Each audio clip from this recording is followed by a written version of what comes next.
الحمد لله وكفى وسلام على عباده الذين اصطفى أما بعد أعوذ بالله من الشيطان الرجيم بسم الله الرحمن الرحيم الله ولي الذين آمنوا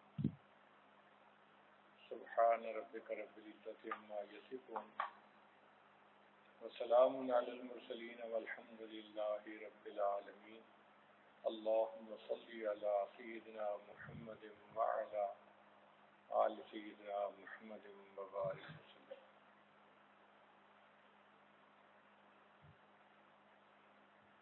ہماری زندگی اللہ رب العزت کی مرضی کے مطابق بن جائے، مکروہات شرعیہ مکروہات طبعیہ بن جائیں، ہم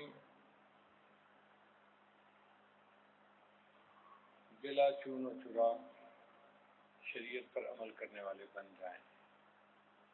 اس کے لیے کچھ باتیں کل بتائی تھیں،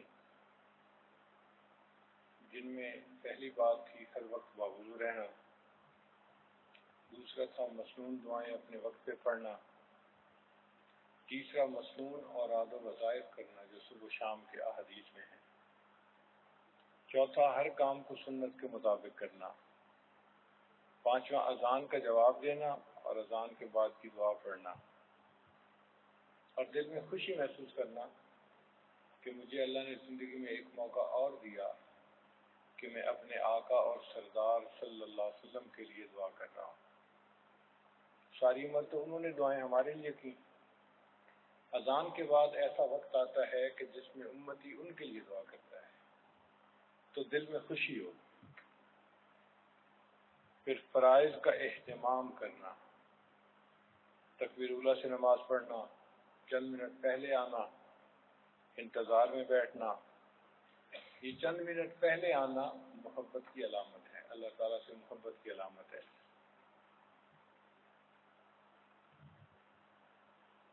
نماز کو نوافل کے ساتھ پڑھنا، دھیان سے پڑھنا، اور جب نماز مکمل ہو جائے تو چند منٹ اذکار اور دعا اس کے لیے لگانا اور پھر اٹھ کے جانا. یہ جو چند منٹ بعد میں جائیں گے یہ کس کا اظہار ہے؟ کہ اللہ ہمیں آپ سے وحشت نہیں ہے. پھر نوافل کا اہتمام کرنا، اشراق، چاشت، اوابین، تہجد بالخصوص آج کے دور میں اذان سے آدھا گھنٹہ پہلے اٹھ جانا، بس اتنی کام کرے. کوئی بندہ اگر جلدی وضو کر لیتا ہے تو اگر وہ 20 منٹ پہلے بھی اٹھ جائے تو کوئی حرج نہیں. 15-20 منٹ پہلے اٹھ جائیں. اس 15-20 منٹ کو کم نہ سمجھیں. 4 رکعت نفل پڑھ لیں گے تو اللہ تعالیٰ کے عبادت کرنے والوں میں نام شمار ہو جائے گا، عاشقوں میں نام شمار ہو جائے گا. یہ وہ وقت ہے جب وشاق کے ناموں کی فہرست بنا کر دی ہے. تو ہم اس وقت میں اللہ رب العزت کے حضور حاضر ہوں. حدیث پاک میں ہے کہ فرشتہ اعلان کرتا ہے حل من سائل فاعطی له، ہے کوئی سوال کرنے والا کہ جسے عطا کیا جائے. تو جب سخی کے طرف سے اعلان ہو رہا ہے کہ ہے کوئی سوال کرنے والا تو ایسے وقت میں ہم سوئے پڑے ہوں، یہ اچھا نہیں ہے. ایک کتاب میں لکھا ہے کہ اللہ تعالیٰ نے داؤد علیہ السلام پر وحی نازل فرمائی، اے داؤد جھوٹا ہے وہ شخص جو میری محبت کا دعویٰ کرے اور رات آئے تو سو جائے. کیا ہر عاشق اپنے معشوق کے ساتھ تنہائی نہیں چاہتا؟ اگر ان لوگوں کو مجھ سے محبت تھی تو ان کو بھی چاہیے تھا کہ یہ میرے ساتھ تنہائی کا وقت گزارتے. تو تہجد کا وقت اللہ رب العزت کے ساتھ تنہائی کے ساتھ گزارنے کا وقت ہے. اس لیے یہ شعار الصالحین ہے، صالحین کا شعار ہے.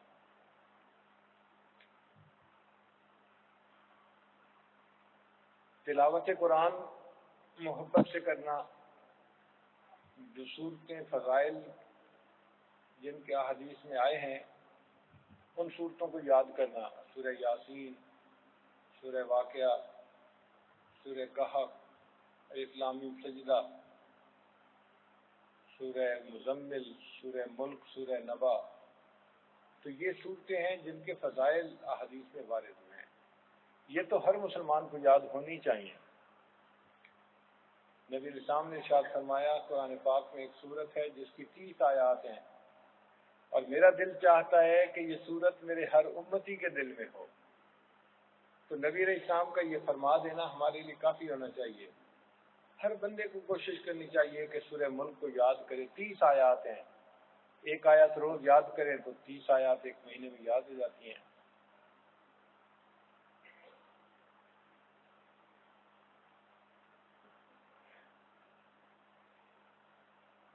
دسواں نمبر تھا کہ تنہائی میں اللہ تعالیٰ سے دعا مانگنا. کچھ نہ کچھ خلوت کا وقت ہونا چاہیے زندگی میں. محبت انسان کو خلوت پسند بنا دیتی ہے. محبت انسان کو خلوت پسند بنا دیتی ہے. راتوں کو بھی نیند نہیں آتی، تنہائی میں رہنے کو دل کرتا ہے. اور اس کی دلیل حدیث پاک سے، نبی علیہ السلام کے بارے میں حدیث پاک میں آتا ہے ثم حبب الیہ الخلاء، پھر ان کو خلوت سے محبت ہو گئی. تو محبت انسان کو خلوت پسند بنا دیتی ہے.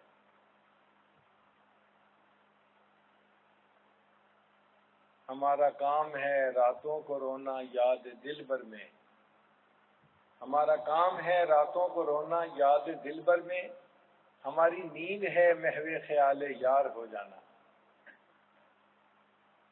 اللہ کرے کہ کوئی وقت ہمیں بھی خلوت کا ملے اپنے مالک کے ساتھ، بس اس میں کوئی درمیان میں نہ ہو. نبی علیہ السلام نے ارشاد فرمایا لی مع اللہ وقت، میرا اللہ کے ساتھ ایک ایسا وقت ہے جس میں کوئی فرشتہ نبی مرسل بھی اس کے اندر دخل اندازی نہیں کر سکتے.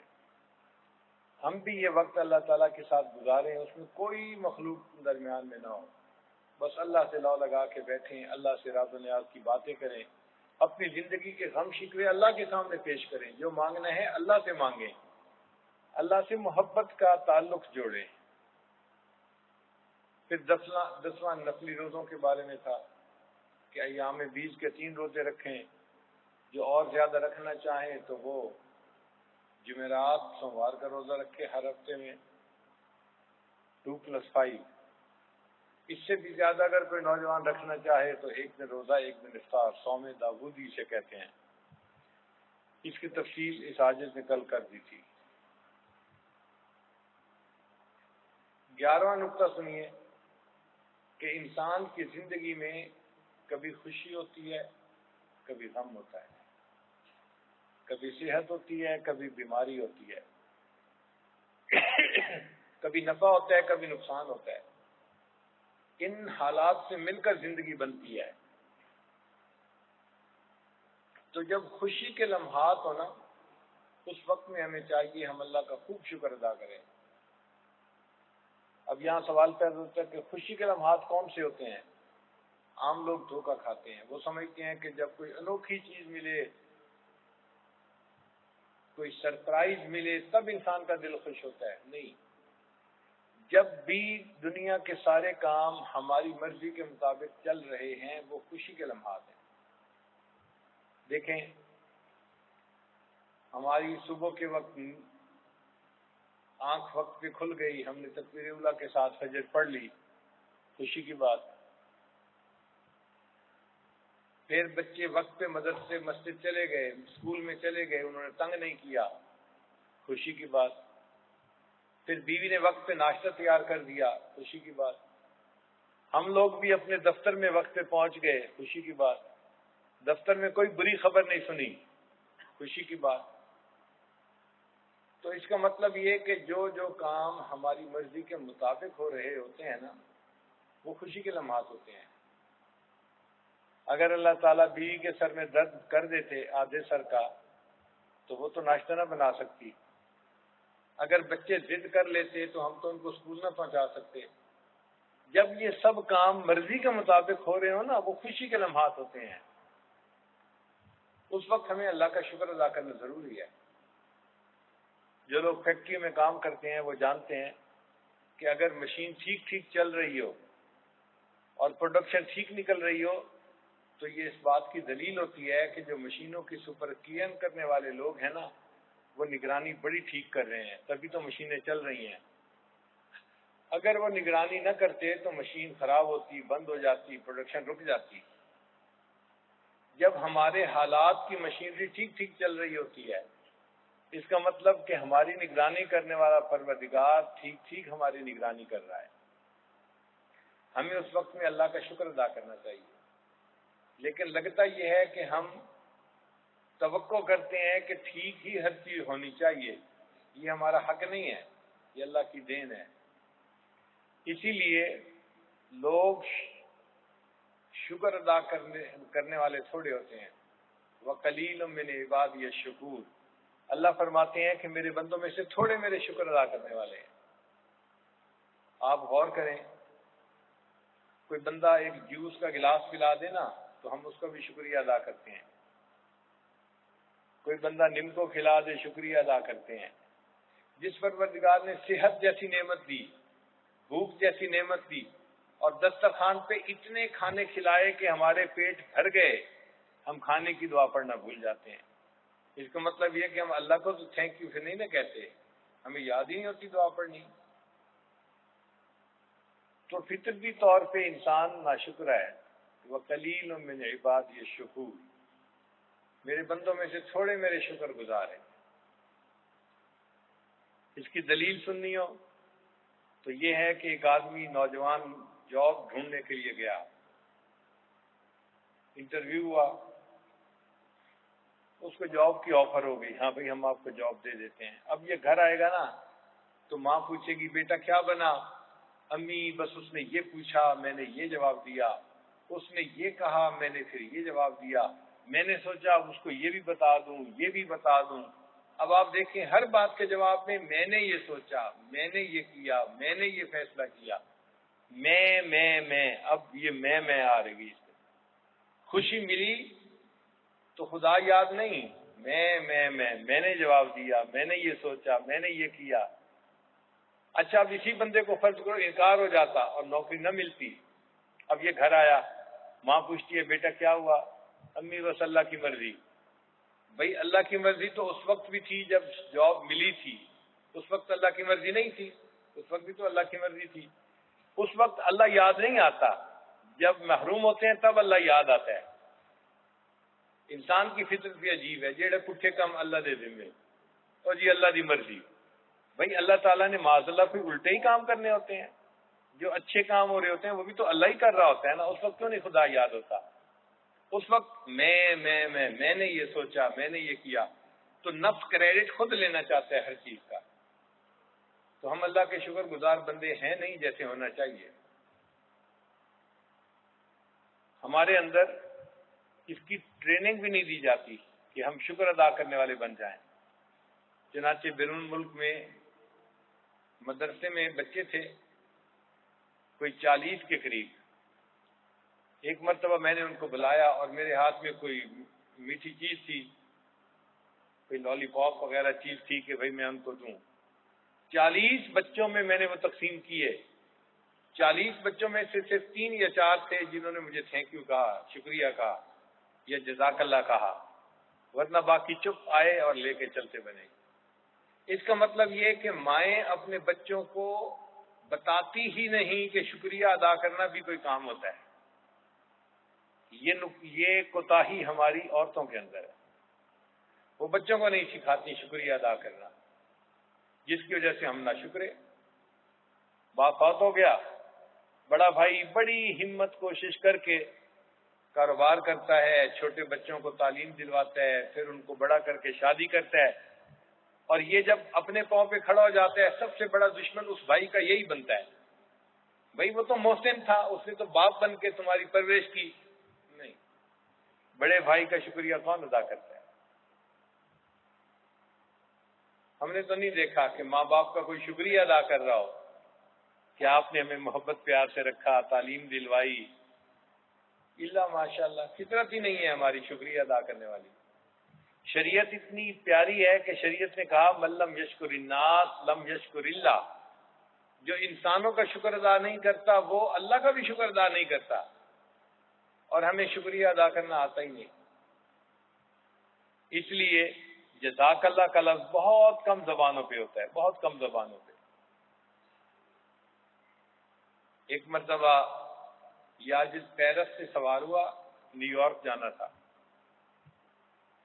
تو بالکل میرے ساتھ والی سیٹ پر ایک انگریز لڑکی آ کر بیٹھ گئی۔ اس کے پاس بیٹی تھی جو تقریباً 2.5 سال کی ہوگی، ایک اندازہ ہے اس لڑکی چھوٹی کے بارے میں۔ درمیان میں کھانے کا جب وقت آیا تو میں نے تو ایئر ہوسٹس کو بتا دیا کہ مجھے نہیں کھانا، میں کتاب پڑھ رہا تھا۔ اس نے کھانا لگوا لیا۔ اب اگرچہ میں کتاب کی طرف دیکھ رہا تھا، لیکن انسان کا ویژن اتنا ہوتا ہے کہ 1 میٹر دور جو بھی ہو رہا ہو پتہ ضرور چلتا ہے کہ ہو کیا رہا ہے، اگرچہ آپ ڈائریکٹ اس کی طرف دیکھ بھی نہیں رہے، اندازہ ہوتا ہے۔ تو میں بیٹھا اپنی کتاب پڑھ رہا تھا، اس ماں نے اپنی بیٹی کو کھانا کھلانا شروع کیا۔ جب اس نے پہلا لقمہ اس کے منہ میں ڈالا تو وہ کہنے لگی سے تھینک یو، یعنی کہ شکریہ۔ وہ چھوٹی سی بچی کہنے لگی موم تھینک یو۔ پھر اس نے دوسرا لقمہ ڈالا، پھر یہی کہا۔ جب ہر لقمے کے ساتھ اس نے تھینک یو کہلوانا شروع کیا تو مجھے بھی فیل ہوا کہ یہ نارمل سے ہٹ کے بات ہے۔ میں نے اندازہ لگایا، ایک کھانے کے دوران اس ماں نے اپنی بیٹی سے 36 مرتبہ تھینک یو کا لفظ کہلوایا۔ آپ مجھے کوئی مسلمان ایسی ماں بتا دیں جو ایک کھانے کے دوران اپنے بچے کو 36 مرتبہ جزاک اللہ کہنا سکھاتی ہو؟ ایک دفعہ بھی نہیں سکھاتی، 36 مرتبہ کیا کہنا۔ نتیجہ کیا نکلا کہ آج کفار تھینک یو کہنے میں ہم سے زیادہ آگے ہیں، ہم نہیں کہتے۔ چیز ہماری تھی، اپنا کافروں نے لیا، ہمارے لیے تو یہ باعث شرم ہونی چاہیے۔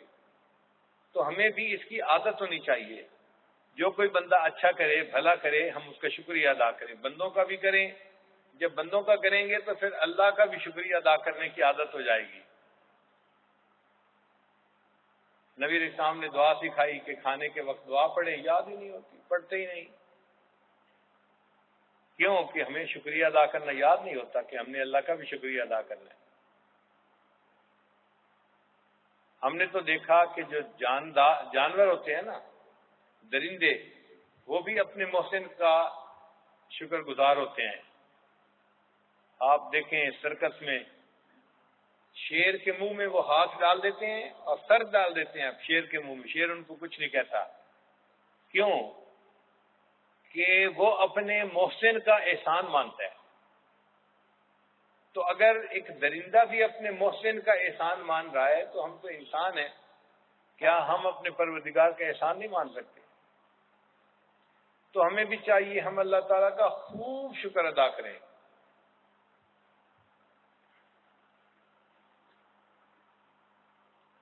الشکر قید الموجود، شکر جو ہے نا، جو نعمت موجود ہوتی ہے اس کو قید کرنا ہے۔ وصید المفقود، اور جو نہیں ہوتا اس کو شکار کرنے والی بات ہے۔ تو جو نعمتیں ہوتی ہیں اللہ ان کو اور بڑھا دیتے ہیں۔ قانون یہ ہے لَإِن شَكَرْتُمْ لَأَزِيدَنَّكُمْ، اگر تم شکر ادا کرو گے ہم اپنی نعمتیں اور زیادہ تمہیں عطا فرمائیں گے۔ ہم صرف لینا ہی لینا جانتے ہیں، شکر ادا کرنا نہیں آتا۔ انگریزی میں فکرہ ہے اللہ gives and forgives، اللہ دیتا بھی ہے اور معاف بھی کر دیتا ہے۔ مین گیٹس اینڈ forgets، بندہ لیتا بھی ہے بھول بھی جاتا ہے۔ تو ہم چاہتے تو ہیں کہ دوسرے ہمارے ساتھ بھلا کریں، لیکن دوسروں کو بھلائی سے جواب دینا یہ ہمیں یاد نہیں ہوتا۔ تو جو خوشی کے لمحات ہیں ان میں ہم اللہ تعالیٰ کا شکر ادا کریں۔ آپ دیکھیں اللہ تعالیٰ اپنی نعمتیں اور زیادہ ہم پر فرما دیں گے۔ مکان پہ نظر پڑے الحمدللہ، بچے پہ نظر پڑے الحمدللہ، سواری پہ نظر پڑے الحمدللہ، بیوی پہ نظر پڑے الحمدللہ، یہ نعمتیں ہیں جو اللہ نے ہمیں عطا فرمائی ہیں۔ لیکن آج اس طرح ہر نعمت کا شکر ادا کرنا یہ بہت کم لوگوں کو نصیب ہے۔ دسترخوان پہ بیٹھتے ہیں، من پسند کا کھانا مل جاتا ہے، دعا یاد نہیں ہوتی۔ تو افسوس کی بات ہے نا کہ ہمیں اللہ تعالیٰ کا شکر ادا کرنا گویا آتا ہی نہیں ہے۔ اس لیے رب کریم نے فرمایا وَقَلِيلٌ مِّنْ عِبَادِيَ الشَّكُورُ، اور میرے بندوں میں سے تھوڑے میرے شکر گزار ہیں۔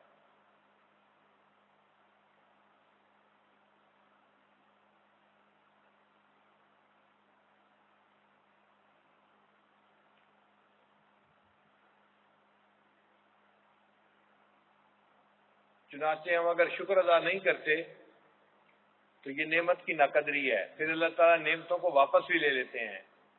یہ ذہن میں رکھیں کہ جو پروردگار نعمتیں دینا جانتا ہے وہ پروردگار نعمتیں لینا بھی جانتا ہے۔ جب اللہ نعمت واپس لے لیتے ہیں نا تب احساس ہوتا ہے اوہو یہ تو نعمت چلی گئی۔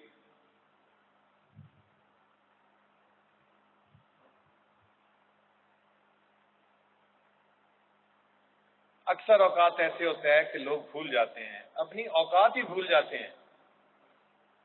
چنانچہ بنی اسرائیل میں ایک واقعہ پیش آیا، ترجمان السنہ کتاب میں بھی یہ حدیث مبارکہ نقل کی گئی ہے کہ بنی اسرائیل کے 3 بندے تھے، ان میں سے ایک برس کا مریض تھا۔ برس کا مریض یعنی اس کے چہرے پہ سفید داغ تھے۔ جب سفید داغ ہو نا چہرے پر تو بڑا انسان بدصورت نظر آتا ہے، دوسرا بندہ دیکھتا بھی ہے تو اس کو کئی مرتبہ کراہت محسوس ہوتی ہے۔ اس لیے شریعت اتنی خوبصورت ہے کہ فقہا نے لکھا کہ اگر کوئی بندہ برس کا مریض ہے تو وہ گھر میں بھی نماز پڑھ لے گا تو اس کو جماعت کا ثواب مل جائے گا، کیونکہ اگر وہ مسجد میں آئے گا تو ہو سکتا ہے اس کو دیکھ کے لوگ کراہت محسوس کریں، تو وہ لوگوں کو اس سے بچانے کی خاطر اگر الگ بھی نماز پڑھ لے گا تو ثواب مل جائے گا۔ شریعت کتنی خوبصورت ہے۔ تو وہ برس کا مریض تھا، ایک بندہ اس کے پاس آیا، اس نے کہا بھئی آپ کا کوئی مسئلہ؟ اس نے کہا یار میں تو کسی مجلس میں بیٹھنے کے قابل نہیں ہوں، جہاں بیٹھتا ہوں لوگ مجھے حقارت کی نظر سے دیکھتے ہیں، کوئی میری عزت نہیں اور میرے پاس کوئی مال پیسہ بھی نہیں۔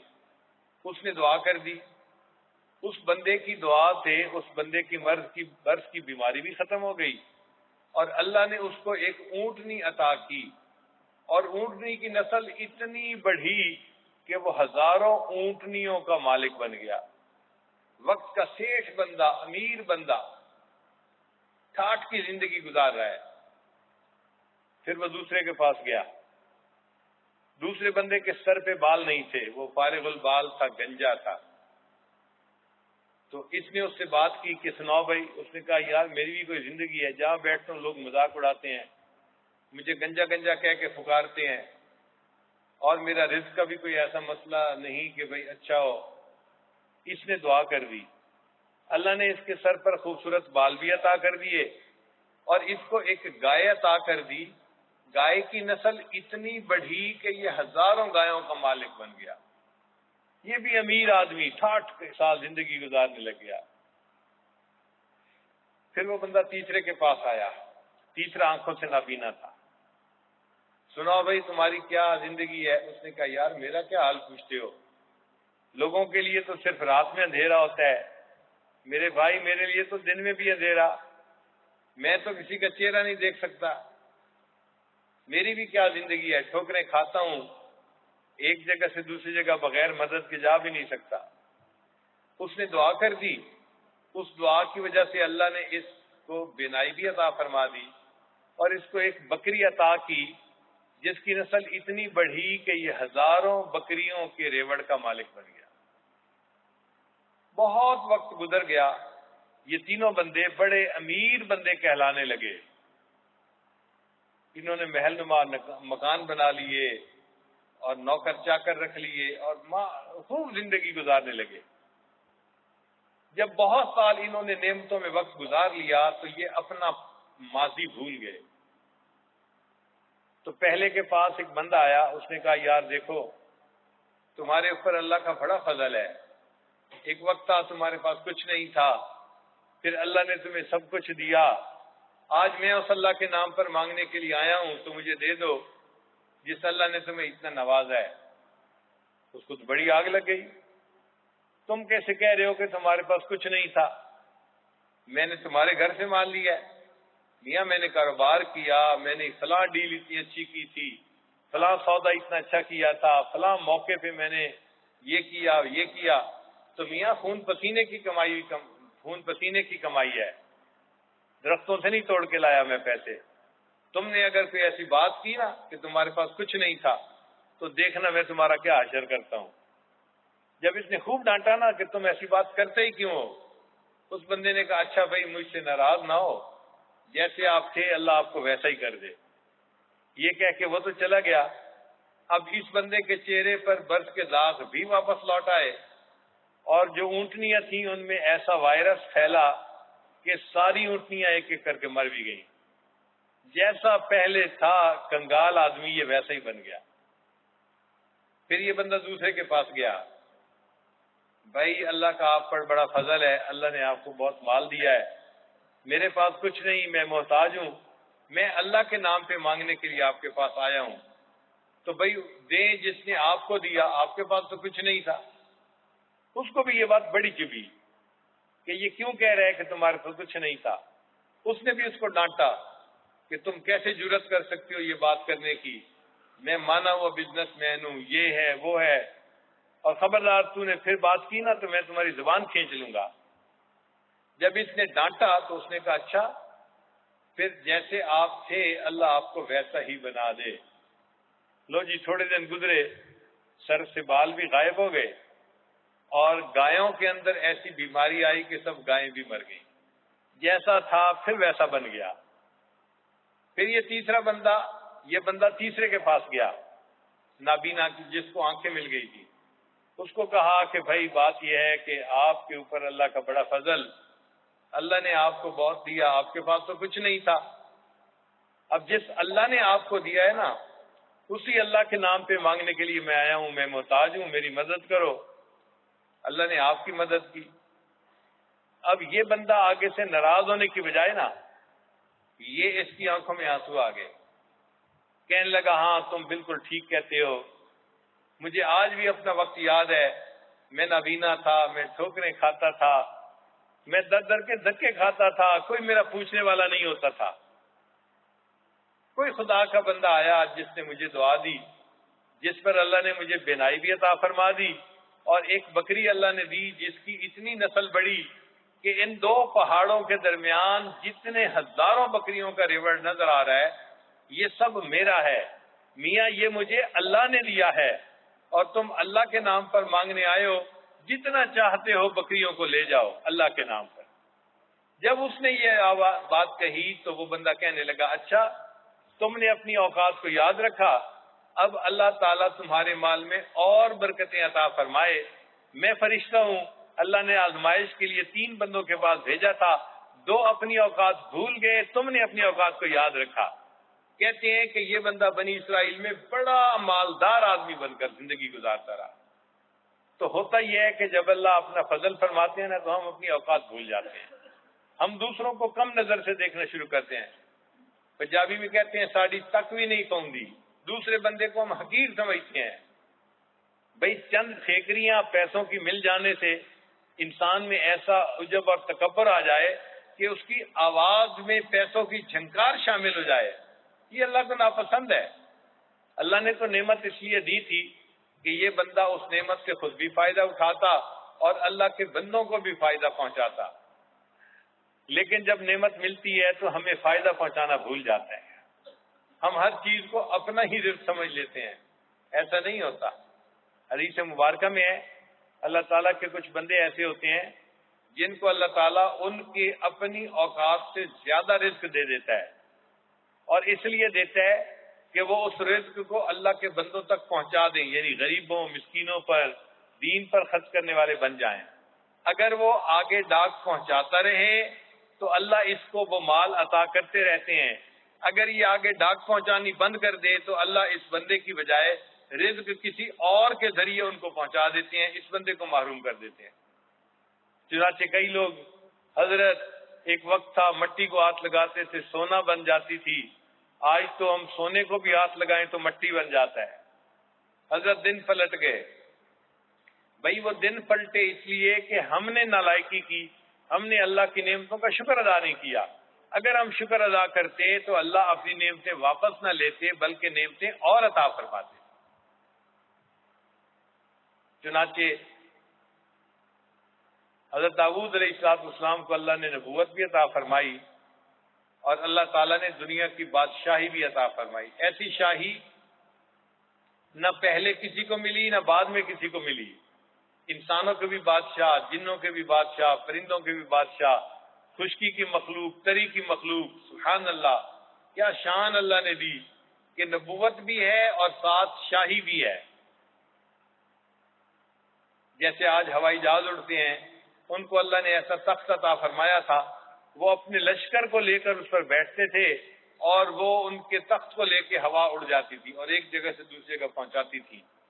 تو اللہ نے ان کو بڑی نعمتوں سے نوازا، مگر ساتھ قرآن پاک میں اللہ فرماتے ہیں اعملوا آل داود شکرا، اے آل داود تم شکر ادا کرو۔ یہاں سوال پیدا ہوتا ہے کہ بادشاہی تو ملی تھی داود علیہ السلام کو، آل داود کو کیوں حکم ہو رہا ہے؟ تو مفسرین نے جواب لکھا کہ جب نعمت گھر کے کسی ایک بندے کو ملتی ہے تو وہ ایک کے پاس نہیں ہوتی، اس سے فائدہ دوسرے بھی اٹھاتے ہیں۔ مثلا گھر کے سربراہ کو اگر بڑی گاڑی ملی ہے تو بیوی بچے بھی تو اسی ایئر کنڈیشن گاڑی میں سفر کریں گے نا۔ اگر اللہ نے بڑے گھر کی نعمت عطا کی ہے تو بیوی بچے بھی تو اسی میں رہیں گے۔ اگر اس کے لیے اللہ نے دسترخوان پہ بہترین کھانا مہیا کیا ہے تو بیوی بچے بھی تو وہی کھانا کھائیں گے نا۔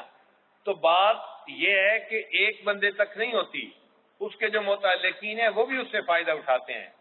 تو چونکہ داؤد علیہ السلام کی بادشاہی سے متعلقین نے بھی فائدہ اٹھایا، اللہ نے فرمایا اعملوا آل داود شکرا، اے آل داود تم اللہ کا شکر ادا کرو۔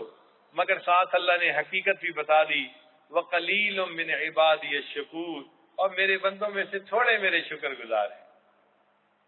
اللہ اکبر۔ کہتے ہیں کہ جب داؤد علیہ السلام کو یہ پیغام ملا تو انہوں نے گھر والوں کو بٹھا کے مشورہ کیا کہ اللہ تعالیٰ چاہتے ہیں کہ تم میرا شکر ادا کرو، تو ہم کیسے شکر ادا کریں؟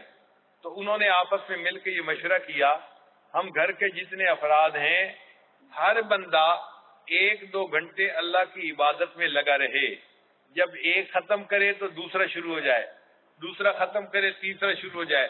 انہوں نے 24 گھنٹوں کو تقسیم کر لیا تھا، چنانچہ ہر وقت ان کے گھر میں کوئی نہ کوئی بندہ اللہ کی عبادت میں مصروف رہتا تھا۔ تو داؤد علیہ السلام نے اللہ کا شکر یوں ادا کیا، ہر وقت کوئی نہ کوئی بندہ گھر میں عبادت کرتا تھا۔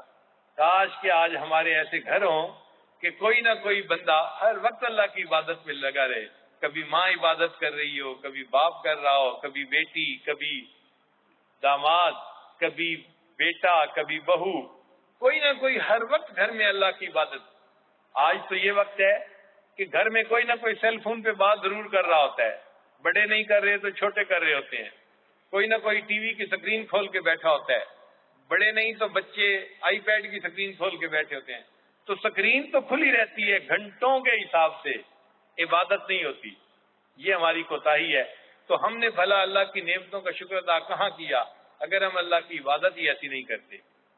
اس اللہ نے ہمیں کتنی نعمتوں سے نوازا ہے۔ یہ نہیں ہے کہ ہم یہ دیکھتے رہیں کہ جی فلاں کے پاس تو بڑی گاڑی ہے، میرے پاس چھوٹی گاڑی، فلاں کے پاس تو کار ہے، میرے پاس موٹر سائیکل ہے، فلاں بندہ تو موٹر سائیکل بڑی پہ چلتا ہے، میرے پاس تو چھوٹی سی موٹر سائیکل ہے۔ بڑوں کو نہ دیکھیں دنیا کے معاملے میں، نیچے والوں کو دیکھیں۔ اللہ رب العزت نے ہمیں کتنی نعمتیں عطا فرمائی اور کتنوں سے ہمیں بہتر فرمایا، تو بھائی اللہ کا شکر ادا کرنا ہمارے اوپر لازم ہے، ضروری ہے۔ قرآن مجید میں ہے کہ بنی اسرائیل کے وہ لوگ جن کو اللہ نے فرمایا وَجَعَلَكُمْ أَنْبِيَاءَ وَجَعَلَكُمْ مُلُوكًا، اے بنی اسرائیل والو ہم نے تم میں انبیاء بھی بنائے اور تم میں ہم نے بادشاہ بھی بنائے۔ تو مفسرین نے لکھا کہ ملوکہ کی تفسیر یہ ہے کہ جس بندے کے پاس گھر ہو، بیوی ہو، سواری ہو، خدمت کے لیے غلام ہو. 4 چیزیں جس بندے کے پاس ہوں وہ بادشاہ ہوتا ہے. گھر ہو، بیوی ہو، سواری ہو، غلام ہو. 4. آج اگر کہیں نا کہ کھڑے ہوں تو شاید 100 میں سے 80 بندے کھڑے ہو جائیں گے جن کو اللہ نے گھر بھی دیا، بیوی بھی دی، گھر میں نوکر بھی دیا اور کوئی نہ کوئی سواری بھی دی. اللہ کے بندوں، ہم تو شاؤں والی زندگی گزارتے ہیں، پھر ہمارے شکوے ختم نہیں ہوتے. یہ شکوے اس لیے ختم نہیں ہوتے کہ شیطان ہمیں شکر ادا کرنے نہیں دیتا. اگر ہم شکر ادا کرتے تو پھر ہم نعمتوں کی قدردانی بھی کرتے. اللہ نے ہمیں کتنی نعمتوں سے نوازا ہے.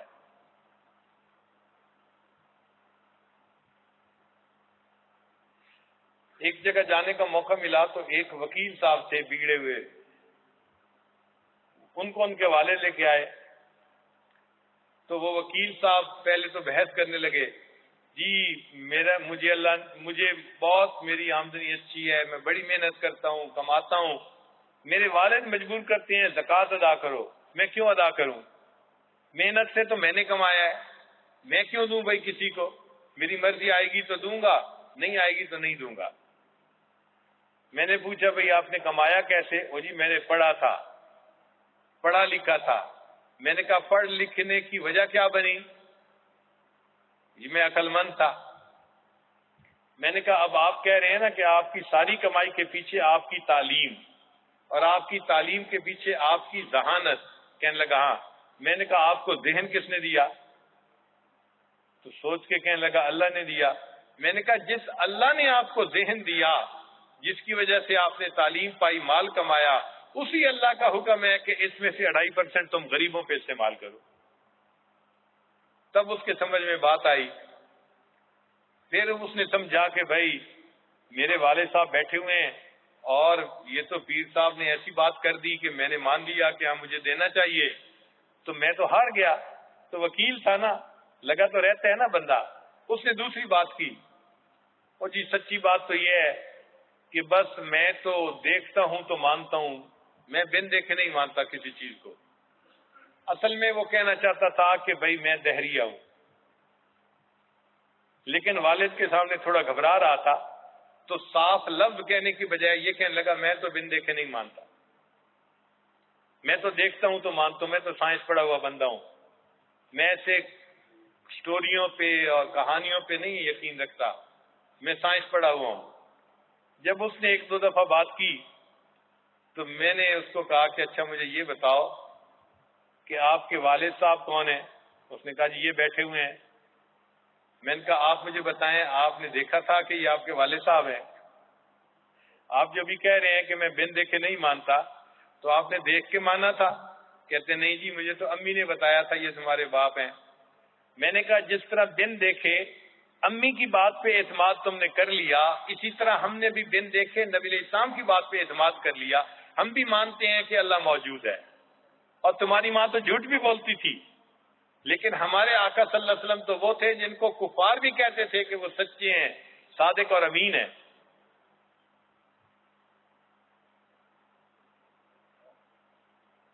اب جب والد نے بات سنی تو اس کو غصہ آ گیا. اب والد کہتے ہیں، اس کو کہتے ہیں پنجابی کے الفاظ سے، خیر میں اس کو اردو میں کہتا ہوں کہ اگر بن دیکھے نہیں نہ مانتا، آج کے بعد مجھے باپ مت بتانا، کہنا جو پوچھے تمہارا باپ کو تم کہنا مجھے پتہ نہیں کون ہے.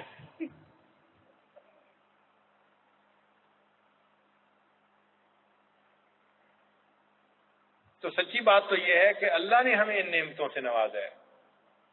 بھائی اگر اللہ تعالیٰ بینائی نہ دیتے ہم اندھے ہوتے، گویائی نہ دیتے ہم گنگے ہوتے، سماعت نہ دیتے ہم بہرے ہوتے، اللہ کپڑے نہ دیتے ہم ننگے ہوتے، کھانا پینا نہ دیتے ہم بھوکے ہوتے، پانی نہ دیتے ہم پیاسے ہوتے، اللہ تعالیٰ علم نہ دیتے ہم جاہل ہوتے، مال نہ دیتے ہم فقیر ہوتے، صحت نہ دیتے ہم بیمار ہوتے، اللہ تعالیٰ اگر ہمیں عقل نہ دیتے ہم پاگل ہوتے.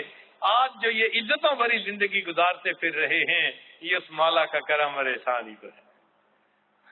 قربان جائیں اس پروردگار پر جس نے اتنی نعمتوں سے ہمیں نوازا ہے. تو ہم پر تو اللہ کا شکر ادا کرنا فرض ہے.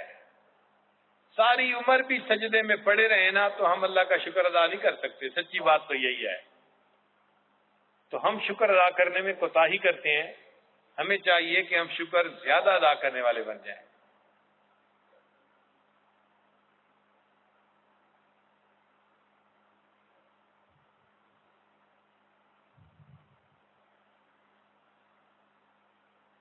اب اگلا سوال کہ شکر ادا کریں کیسے. اس کے دو طریقے ہیں. پہلا طریقہ کہ ہم اللہ تعالیٰ کی خوب حمد بیان کریں, خوب اللہ کی تعریف کریں. حقیقت یہ ہے کہ بیوی خاوند سے محبت کرتی ہے نا, اور تمہیں تذکرہ چھڑ جائے تو خاوند کی تعریف کرتے تھکتی نہیں ہے. ماں بیٹے سے محبت کرتی ہے, گھروں میں بیٹھے بیٹے کی بات چل پڑے تو ماں اس کی باتیں بتاتے تھکتی نہیں ہے, محبت کی وجہ سے. شکر یہی ہے اللہ کا جہاں تذکرہ چھڑ جائے ہم اس محبت سے اللہ کی باتیں کریں کہ جیسے بس محبوب کا تذکرہ چھڑ گیا, ہماری زبان ہی نہ رکے اللہ کی تعریفیں کرتے گئے. جہاں جاتے ہیں ہم تیرا فسانہ چھیڑ دیتے ہیں. یہ کیفیت ہو ہماری. کوئی اللہ کا نام لے ہم تڑپ جائیں, اور جی اللہ تو اتنے کریم, اللہ تو اتنے مہربان, اللہ تو اتنے ستار, اللہ تو اتنے غفار. ایسے اللہ کی تعریفیں کریں کہ منہ میں مٹھاس آ جائے. تو ہمیں چاہیے ہم اللہ تعالیٰ کی خوب تعریفیں کریں, اور اپنے دل کو بھی یہی سمجھائیں کہ ہم تو زندہ ہیں کہ دنیا میں تیرا نام رہے. اے اللہ ہم تو زندہ ہیں کہ دنیا میں تیرا نام رہے. خوب اللہ کی حمد و ثنا بیان کریں. اور دوسری بات کہ اللہ تعالیٰ کی نافرمانی سے ہم شرمائیں, کیونکہ جو انسان اپنے محسن کی نافرمانی سے شرمندہ ہوتا ہے, تو جی مجھے شرم آتی ہے, وہ میرا محسن ہے, میں کیسے اس کو انکار کروں. تو جیسے انسان اپنے محسن کو انکار کرتے ہوئے شرماتا ہے, ہم بھی اسی طرح اللہ کے سامنے نیکی نہ کرتے ہوئے شرمائیں, گناہ کرتے ہوئے شرمائیں کہ ہم اللہ کا نافرمانی کیسے کریں جبکہ اس کے ہم پر اتنے احسانات ہیں. تو گناہوں سے بچنا اور اللہ کی ہر وقت تعریف کرنا یہ اللہ تعالیٰ کی شکر گزاری ہے. اللہ تعالیٰ ہمیں اپنے شکر ادا کرنے والے بندوں میں شامل فرمائے. اگلا پوائنٹ ہے کہ زندگی کے کچھ لمحات ہوتے ہیں جن میں انسان پر غم ہوتا ہے, دکھ ہوتا ہے, پریشانی ہوتی ہے, بیماری ہوتی ہے. اس میں ہم صبر کریں, کیونکہ یہ انسان کی آزمائش کے لیے آتے ہیں. کبھی اللہ خوشی دے کے آزماتے ہیں کہ کہیں آپے سے تو باہر نہیں نکل جاتا. کبھی اللہ تعالیٰ غم دے کے آزماتے ہیں کہ کہیں ایسا تو نہیں کہ غم کی وجہ سے یہ مایوسی ہو جائے اور میرا در ہی چھوڑ جائے. اسی لیے آزمائش ہر بندے پر آتی ہے. وَلَنَبْلُوَنَّكُمْ بِشَيْءٍ مِّنَ الْخَوْفِ وَالْجُوعِ وَنَقْصٍ مِّنَ الْأَمْوَالِ وَالْأَنفُسِ وَالثَّمَرَاتِ. اور جو ان تمام حالات میں صبر کرنے والے ہوں, اللہ فرماتے ہیں وَبَشِّرِ الصَّابِرِينَ, ان صبر کرنے والوں کو بشارت دے دیجئے. صبر کرنے والے اللہ کو بڑے پیارے. اللہ فرماتے ہیں انما یوفی الصابرون اجرہم بغیر حساب. اللہ تعالیٰ صبر کرنے والوں کو بغیر حساب اجر عطا فرما دیتے ہیں. تو اگر زندگی میں کوئی مشکل پریشانی آئے تو ہم مخلوق کے سامنے تذکرے نہ کریں, کرنا بھی ہے تو اللہ کے سامنے تذکرہ کریں, اللہ سے اپنی فریاد کریں, اللہ سے دعا مانگیں. اللہ تعالیٰ غم پریشانی کو دور کرنے والا ہے. لیکن ہوتا کیا ہے, ذرا سی پریشانی آئی اور ہم نے لوگوں کے سامنے کہنا شروع کر دیا تو جی کل سے ہمارے سر میں درد ہے, جا ہی نہیں رہی, میرے بیٹے کو جاب نہیں مل رہی, میری بیٹی کا رشتہ نہیں آ رہا. ہم مخلوق میں بیٹھ کے جو شکوے کرتے ہیں نا, یہ نامناسب ہے. عطا ابن ابی رباح رحمۃ اللہ فرماتے اللہ رب العزت نے میرے دل میں القاء فرمایا کہ عطا تجھے ذرا سی کوئی تکلیف پہنچتی ہے تو فوراً دوستوں کی محفل میں بیٹھ کے میرے شکوے شروع کر دیتا ہے, جبکہ تیرا نامہ اعمال گناہوں سے بھرا ہوا میرے پاس آتا ہے. میں فرشتوں کی محفل میں تمہارے شکوے تو نہیں کرتا. اللہ کتنا کریم ہے، ہماری کوتاہیوں کے باوجود وہ ہمارے شکوے نہیں کرتے، اور ہم ایسے کوتاہی کرنے والے بندے ہیں، ذرا ذرا سی بات پہ شکوے شروع کر دیتے ہیں. تو جب غم آئے تو اس کو صبر کے ساتھ برداشت کرنا چاہیے.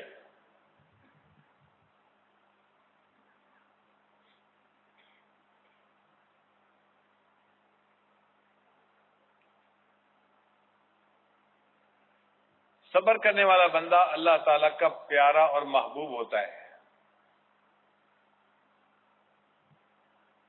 ہم نے تو پریشانیاں دیکھی نہیں، سچی بات ہوئی. اگر ہم تاریخ پڑھیں نا تو پتہ چلتا ہے کہ ہمارے اوپر تو پریشانیاں آئی نہیں، ہمیں تو پتہ ہی نہیں تھا پریشانی کیا ہوتی ہے. لوگوں پر جو حالات آئے وہ بتا بھی نہیں سکتے. بنی اسرائیل کی ایک صابرہ عورت کا تذکرہ ہے، ایک دن میں اس کے 3 بچے فوت ہو گئے اور اس نے ان تینوں کو چارپائی پر اکٹھا ایک وقت میں لٹایا. 3 بیٹے اور تینوں ایک دن میں فوت ہو گئے. لمبی بات ہے، میں مختصر کرنا چاہ رہا ہوں. اس نے تینوں کو ایک وقت میں چارپائی پہ لٹایا، پھر تینوں کو اپنے ہاتھوں سے نہلایا، کفن پہنایا. اب آپ سوچیں نا کہ جس ماں کے 3 بیٹے ہوں اور ایک دن میں تینوں کی وفات ہو جائے اور تینوں کا جنازہ گھر سے نکلے، اس ماں کا دل کتنا غم زدہ ہوتا ہے. تو پھر وہ عمرہ کرنے کے لیے آئی، تو عمرہ کرتے ہوئے دعا مانگ رہی تھی اور کہہ رہی تھی اللہ میں اس حال میں بھی تجھ سے راضی ہوں، اے اللہ میں اس حال میں بھی تجھ سے راضی ہوں. جب اس نے یہ کہا تو کسی بندے نے اس سے پوچھا اے اللہ کی بندی تو یہ بات کیوں کر رہی ہے؟ اے اللہ میں اس حال میں بھی تجھ سے راضی ہوں. پھر اس نے اپنی کہانی سنائی اور کہانی سنا کے کہا کہ میں وہ ماں ہوں، ایک دن میں 3 بیٹوں کے جنازے میرے گھر سے نکلے، مگر میں اللہ کا عبادت کرنے، طواف کرنے آئی ہوں اور میں اللہ کو کہہ رہی ہوں اے اللہ میں اس حال میں بھی تجھ سے راضی ہوں. اللہ اکبر کبیرہ. اگر بنی اسرائیل کی عورت اتنا صبر کر سکتی ہے تو کیا ہمارے اس امت کی عورتیں اتنا صبر نہیں کر سکتی پریشانیوں پر، مصیبتوں پر؟ ہمیں بھی صبر کرنی چاہیے. ہاں اللہ تعالیٰ سے یہ دعائیں مانگے کہ اللہ ہمیں پریشانیوں نہ دے. ہم آزمائش کے قابل نہیں ہیں، ہمیں اللہ الجھائے نہیں. ہم ہیں دودھ پینے والے مجنو، ایک ہے خون دینے والے مجنو. وہ لیلا سے مجنو کو محبت تھی تو لیلا اس کو دودھ کا پیالہ بھیجتی تھی، تو وہ لانے والے کو کچھ نہ کچھ بچا کے دیتا تھا، لانے والے کو کچھ نہ کچھ بچا کے دیتا تھا. کچھ دن ہوئے کہ دودھ کا پیالہ خالی واپس آیا، تو لیلا سمجھ گئی کہ یہ وہ مجنو نہیں، لگتا ہے وہ کہیں چلا گیا، کوئی اور بندہ ہے. اور ہوا ایسا ہی تھا کہ اس کو دودھ کا پیالہ ملتے جو کسی نے دیکھا تو اس کو تو انہوں نے وہاں سے بھگا دیا اور خود اس کی جگہ بیٹھ گئے. اب روز دودھ کا پیالہ آتا اور یہ پورا پی جاتا، باقی کچھ بھی نہ بچاتا. تو لیلا کو پتہ چل گیا کہ بندہ وہ نہیں ہے، تو اس نے آزمایا اس کو. تو اس نے ایک دن خالی پیالہ بھیجا کہ جب تو دے تو مجنو پوچھے گا خالی پیالہ کیوں؟ کہنا کہ لیلا کہہ رہی تھی کہ اپنا خون اس میں ڈال کے واپس کرو. تو یہ تو بناوٹی مجنو تھا، یہ کہاں دودھ اپنا خون دینے والا تھا. اس نے کہا نہیں نہیں، اس کو کہو کہ میں دودھ پینے والا مجنو، خون دینے والا مجنو نہیں ہوں. تو ہمارا حال وہی ہے، ہم اللہ تعالیٰ کی نعمتوں کو لینے والے مجنو تو ہیں لیکن بلاؤں پہ صبر کرنے والے مجنو نہیں ہیں. تو اس لیے ہم اللہ تعالیٰ سے یہ کہتے ہیں کہ اللہ ہمیں آزمائشوں سے بچا لینا. ہم بڑے کمزور ہیں، بس ہمیں آزمائشوں سے بچا لینا. ہم ناپتول کے قابل نہیں ہیں، ہمیں آزمائشوں سے بچا لینا. اور اگر تقدیر میں آپ نے لکھا ہوا ہے اے اللہ اگر آپ بھیجیں تو پھر اس پر صبر بھی عطا فرما دینا، اور آ جائے تو پھر صبر کرنا چاہیے. کیونکہ اللہ رب العزت نے ہمیں کتنی نعمتوں سے نوازا، کبھی کبھی اگر کوئی غم بھی آ جائے تو اس میں کوئی پریشانی والی بات نہیں ہے. لطف سجن دم بدم کہر سجن گاہ گاہ، لطف سجن دم بدم کہرے سجن گاہ گاہ ای بھی سجن واہ واہ اوں بھی سجن واہ واہ. اللہ میں ایسے بھی آپ سے راضی، اللہ میں ایسے بھی آپ سے راضی. مگر سچی بات یہ ہے کہ اللہ کا کرم اور احسان ہر وقت ہے، اور آزمائش تو کبھی کبھی ہے، کبھی کبھی آتی ہے زندگی میں.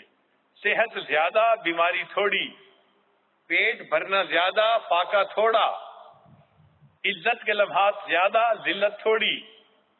تو نظر کرم زیادہ ہے، امتحان تھوڑے ہیں. تو ہم اللہ کا شکر ادا کریں، بے صبر نہ بنیں. جو بندہ صبر ادا کرتا ہے وہ بھی اللہ کا شکر گزار بندہ ہوتا ہے. چنانچہ قرآن مجید میں سیدنا ایوب علیہ السلام کا تذکرہ ہے. اللہ نے ان کو بہت ظاہری نعمتوں سے بھی نوازا تھا. ایک وقت آیا کہ ان کی کھیتی بھی ختم ہو گئی، گھر بھی جل گیا، بیوی بچے بھی فوت ہو گئے، خود بھی بیمار ہو گئے، یعنی ہر نعمت چلی گئی ان سے. مگر جب وہ خود بیمار تھے، اس حال میں بھی وہ اللہ کا ذکر کرتے رہے، اور اس حال میں بھی اللہ تعالیٰ کی عبادت میں لگے رہے. صبر کیا انہوں نے، اللہ تعالیٰ کو ان کا صبر پسند آیا. چنانچہ اللہ تعالیٰ نے قرآن مجید میں ان کے بارے میں فرمایا انا وجدناہ صابرا، ہم نے ان کو صبر کرنے والا پایا. نعم العبد، میرا کتنا اچھا بندہ تھا. انہ اواب، وہ میری طرف رجوع کرنے والا تھا. یہی نعم العبد کا لفظ اللہ نے سلیمان علیہ السلام کے بارے میں استعمال کیا. تو جو اللہ کی نعمتوں کا شکر ادا کرتا ہے وہ بھی نعم العبد ہوتا ہے، جو صبر کرتا ہے وہ بھی نعم العبد ہوتا ہے. اللہ اس سے محبت کرتے ہیں، میرا کتنا اچھا بندہ تھا. قرأت کے ایک امام گزرے ہیں، شاید امام کسائی رحمت اللہ علیہ، یا ہو سکتا ہے کوئی دوسرا نام ہو، مجھے بھول ہو رہی ہو. ان کے حالات میں نے ایک مرتبہ پڑھا کہ اللہ نے ان کو لہن داؤدی دیا ہوا تھا. قرآن پڑھتے تھے، لوگ سن کے مست ہو جاتے تھے. مگر ان کی جو ظاہری شکل و صورت تھی نا، وہ بڑی منحنی سی شخصیت تھی. شکل و صورت بھی عجیب تھی، دانت لمبے سے تھے، اور دیکھنے والا عجیب محسوس کرتا تھا. ایک نوجوان لڑکی تھی، اس نے ان کی قرأت سنی، اس کے دل میں قرآن پاک کی محبت تھی. اس نے اپنے والدین سے کہا کہ اگر میری شادی ان سے ہو جاتی ہے تو ان کا قرآن مجھے اتنا اچھا لگتا ہے کہ میں ساری زندگی ان کی خدمت کروں گی. تو بچی کے اشارے پر والدین نے پیغام بھیج دیا. اب ادھر تو صورت یہ تھی کہ کوئی رشتہ نہیں ملتا تھا، تو جب رشتہ آیا تو انہوں نے فوراً قبول کر لیا. چنانچہ شادی ہو گئی. لیکن جب شادی ہوئی تو میاں بیوی میں اتنا فرق تھا جیسے دن اور رات کا فرق ہوتا ہے. میاں صاحب اتنے کالے اور بیوی صاحبہ ایسے جنت کی پری حور. زندگی گزارتی رہی وہ عورت، خدمت کرتی رہی ان کی. ایک دن وہ عورت نہائی اور وہ آئینے کے سامنے اپنے بالوں میں کنگھی کر رہی تھی. یہ کمرے سے باہر نکلے تو انہوں نے اس کو دیکھا، بال کھلے ہیں، چہرہ چمک رہا ہے، خوبصورت ہے. تو یہ اس کو دیکھ کے نہ مسکرائے. تو جب اس کو دیکھ کے مسکرائے تو عورت ان کو دیکھ کے مسکرائی اور کہنے لگی آپ بھی جنتی، میں بھی جنتی. تو وہ حیران ہو کے پوچھنے لگے بھئی یہ کیسے؟ وہ کہنے لگے اس لیے آپ مجھے دیکھتے ہیں، شکر ادا کرتے ہیں، میں آپ کو دیکھتی ہوں، صبر کرتی ہوں. شکر کرنے والا بھی جنتی، صبر کرنے والا بھی جنتی، ہم دونوں جنتی ہیں. تو خوشی کے لمحات میں ہم اللہ کا شکر ادا کریں اور غم کے لمحات میں ہم صبر کریں. حدیث پاک میں ہے کہ جو بندہ غم زدہ حالت میں ہو اور فرج یعنی اس مصیبت کے ٹلنے کے انتظار میں ہو، وہ جو انتظار کی گھڑیاں ہیں وہ اس کی زندگی کا بہترین وقت ہوا کرتا ہے. وہ بہترین وقت ہوتا ہے اس بندے کا جب وہ انتظار میں ہوتا ہے کہ اللہ اس پریشانی کو دور کر دے. وہ قبولیت دعا کا وقت ہوتا ہے. اور اللہ کی شان کہ ہم اس وقت دعا نہیں مانگتے، اور یا اللہ کو یہی اللہ نے مارکیں دی ہوتی ہیں، وہ ایسا حال جب آتا ہے تو اللہ سے خوب مانگتے ہیں اور اللہ ان کو خوب دیتے ہیں۔ ہم نے اپنے گھروں میں دیکھا ہے، بچے کو چوٹ لگے تو ماں اس پر زیادہ مہربان ہوتی ہے۔ بچہ اس وقت اگر کہے کہ مجھے فلاں چیز لا کے دو تو فوراً لا کے دے دیتے ہیں۔ اسی طرح جب بندے پر پریشانی آتی ہے اور بندہ اللہ کی طرف رجوع کرتا ہے تو اللہ کو زیادہ پیار آتا ہے، پھر بندہ جو مانگتا ہے اللہ عطا فرما دیتے ہیں۔ تو یاد رکھنا کہ غم کے جو لمحات ہوتے ہیں اس وقت دعائیں قبول ہوتی ہیں، ہمیں اس وقت دعائیں مانگنی چاہیے، بجائے لوگوں کے سامنے پریشانیاں سنانے کے اللہ کے سامنے دعائیں کریں، دعائیں قبول ہوتی ہیں۔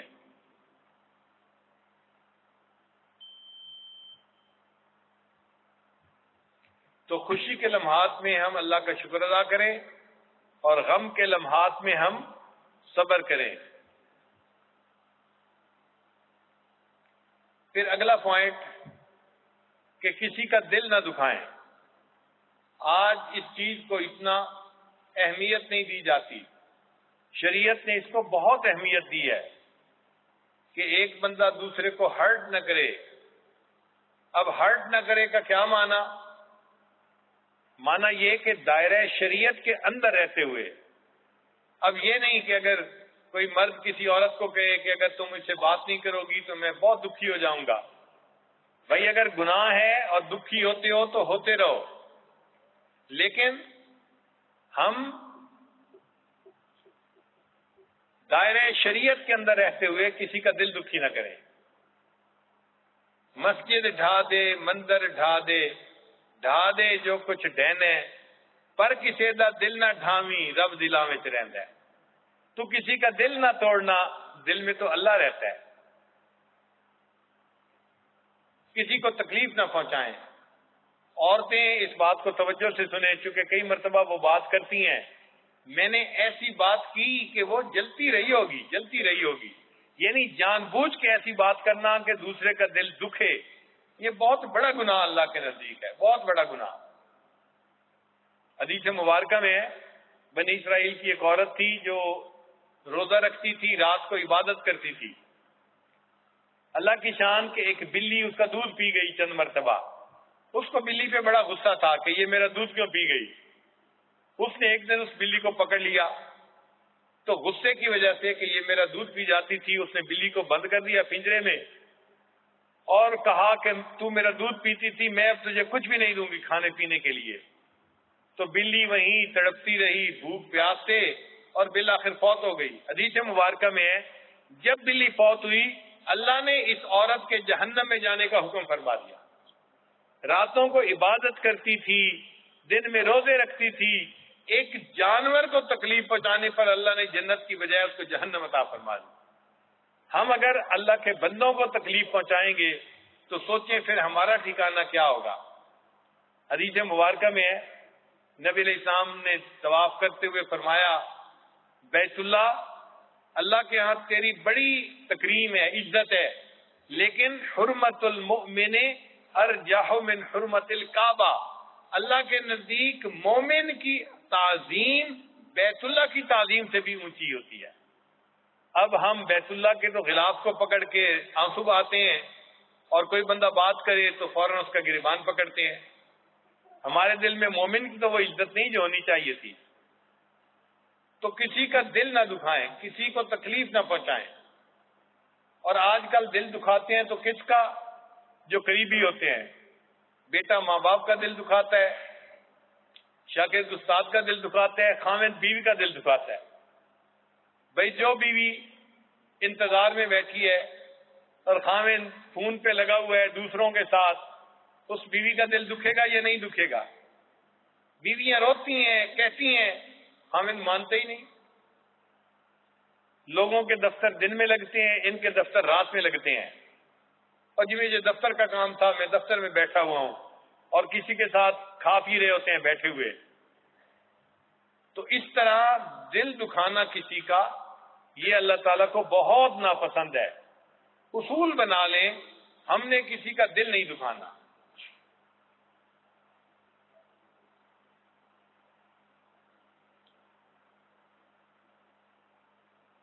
اس کا آسان طریقہ یہ ہے کہ نرم مزاجی کو اپنائیں۔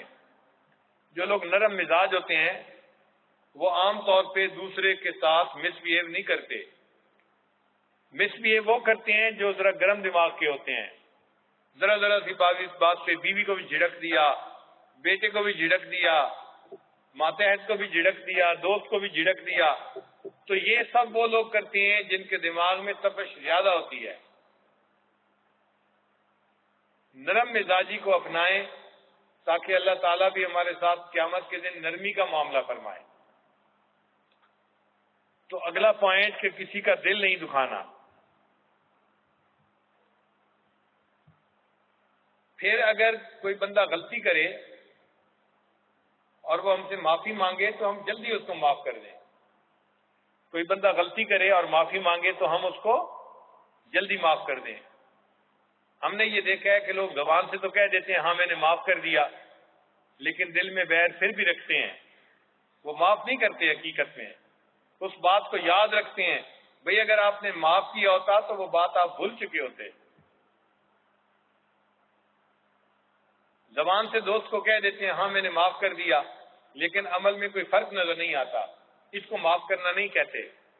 اللہ معاف کرنے کو پسند فرماتے ہیں۔ اللہ تعالیٰ خود بھی معاف کرنے والے ہیں۔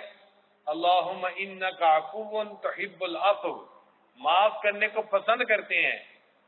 نبی علیہ السلام نے سیدہ صدیقہ رضی اللہ عنہا کو یہ دعا سکھائی کہ شب قدر میں اللہ سے یہ دعا مانگنا۔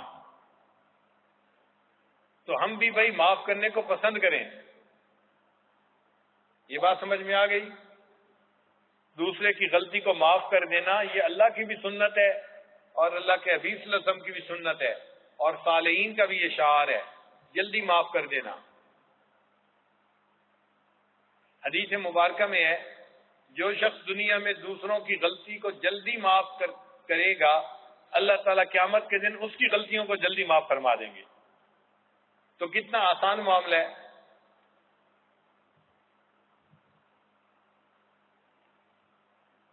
جب منافقین نے سیدہ صدیقہ رضی اللہ تعالیٰ عنہ پر بہتان لگایا تو نبی علیہ السلام بڑے غمزدہ تھے، اور صدیق اکبر اس سے بھی زیادہ غمزدہ تھے۔ ان کی تو بیٹی کا مسئلہ تھا، تو صدیق اکبر اپنے گھر میں بیٹھ کے قرآن کی تلاوت کرتے رہتے تھے اور روتے رہتے تھے، یعنی مخلوق کے سامنے کوئی بات نہیں کرتے تھے، اللہ سے لو لگائی۔ چنانچہ بات جو تھی وہ بہت عام ہو گئی تھی۔ اب اس بات کو کرنے میں جہاں منافقین شامل تھے، چند سادہ قسم کے مسلمان ایسے تھے کہ وہ بھی ان باتوں میں آ گئے اور انہوں نے بھی سنی سنائی باتیں کرنی شروع کر دی۔ چنانچہ ایک صحابی تھے مصطح رضی اللہ تعالی عنہ، انہوں نے بھی سنی سنائی باتیں آگے کہیں نقل کر دی۔ تو جب سیدنا صدیق اکبر کو پتہ چلا، ان کو بڑا دکھ ہوا کہ منافقین تو باتیں کر ہی رہے تھے، یہ تو مسلمان تھا نمبر ایک، پھر دوسرا رشتہ دار بھی تھا، پھر نمبر تین حضرت ابوبکر صدیق لانو اس کو ماہانہ خرچہ دیا کرتے تھے، غریب پروری کرتے تھے۔ جس کی غریب پروری کرتے تھے اسی نے ڈنگ لگایا، اندازہ کرے۔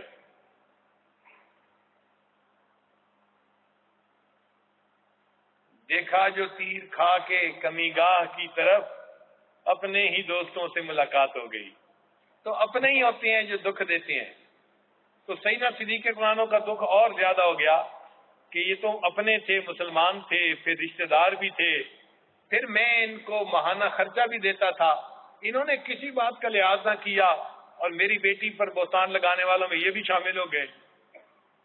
سیدنا صدیق اکبر نے ارادہ کر لیا اب میں اس کو ماہانہ خرچہ نہیں دوں گا۔ اتنے میں اللہ تعالیٰ نے سیدہ صدیقہ عنہا کی برات نازل فرما دی۔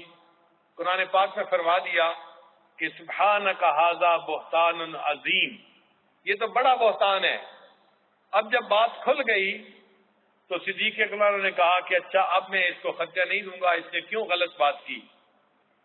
اللہ تعالیٰ قرآن مجید میں فرماتے ہیں کہ وہ لوگ جن کو اللہ نے ذوسا حیثیت والا بنایا ہے اور وہ دوسروں پر خرچ کرتے ہیں، وہ خرچ کرنا بند نہ کریں۔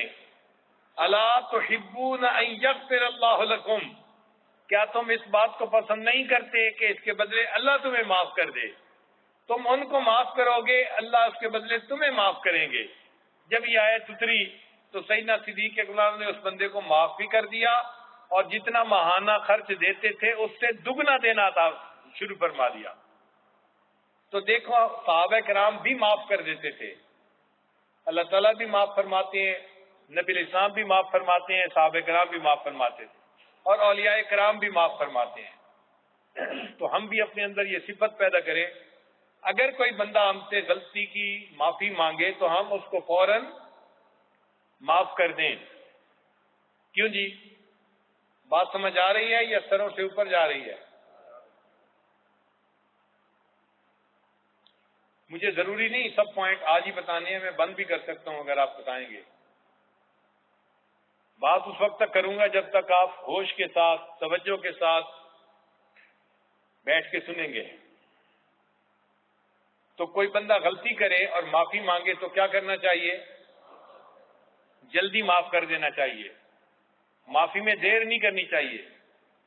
بلکہ ایک جگہ میں نے کتاب میں پڑھا، لکھا ہوا تھا کہ اگر کوئی بندہ غلطی کرے اور پھر وہ معافی مانگے اور دوسرا بندہ آگے سے جواب دے کہ میں تمہیں معاف نہیں کرتا، کہتے ہیں نا کئی مرتبہ، تو کتاب میں لکھا ہوا تھا کہ جو آگے سے کہے نا کہ میں تمہیں معاف نہیں کرتا، نبی علیہ السلام نے فرمایا اس بندے کو چاہیے کہ قیامت کے دن حوض کوثر پہ میرے سامنے مت آئے۔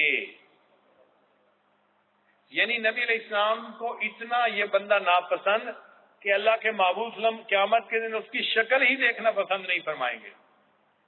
فرمایا کہ جو معافی مانگے اور دوسرا کہ میں معاف نہیں کرتا، یہ کہنے والا قیامت کے دن پل صراط پہ، قیامت کے دن حوض کوثر پہ میرے سامنے مت آئے۔ مقصد یہ تھا کہ میں اس کی شکل بھی دیکھنا پسند نہیں کرتا۔ تو بھائی ہم دوسروں کی غلطیوں کو جلدی معاف کر دیں، یہ بات سمجھ میں آ گئی۔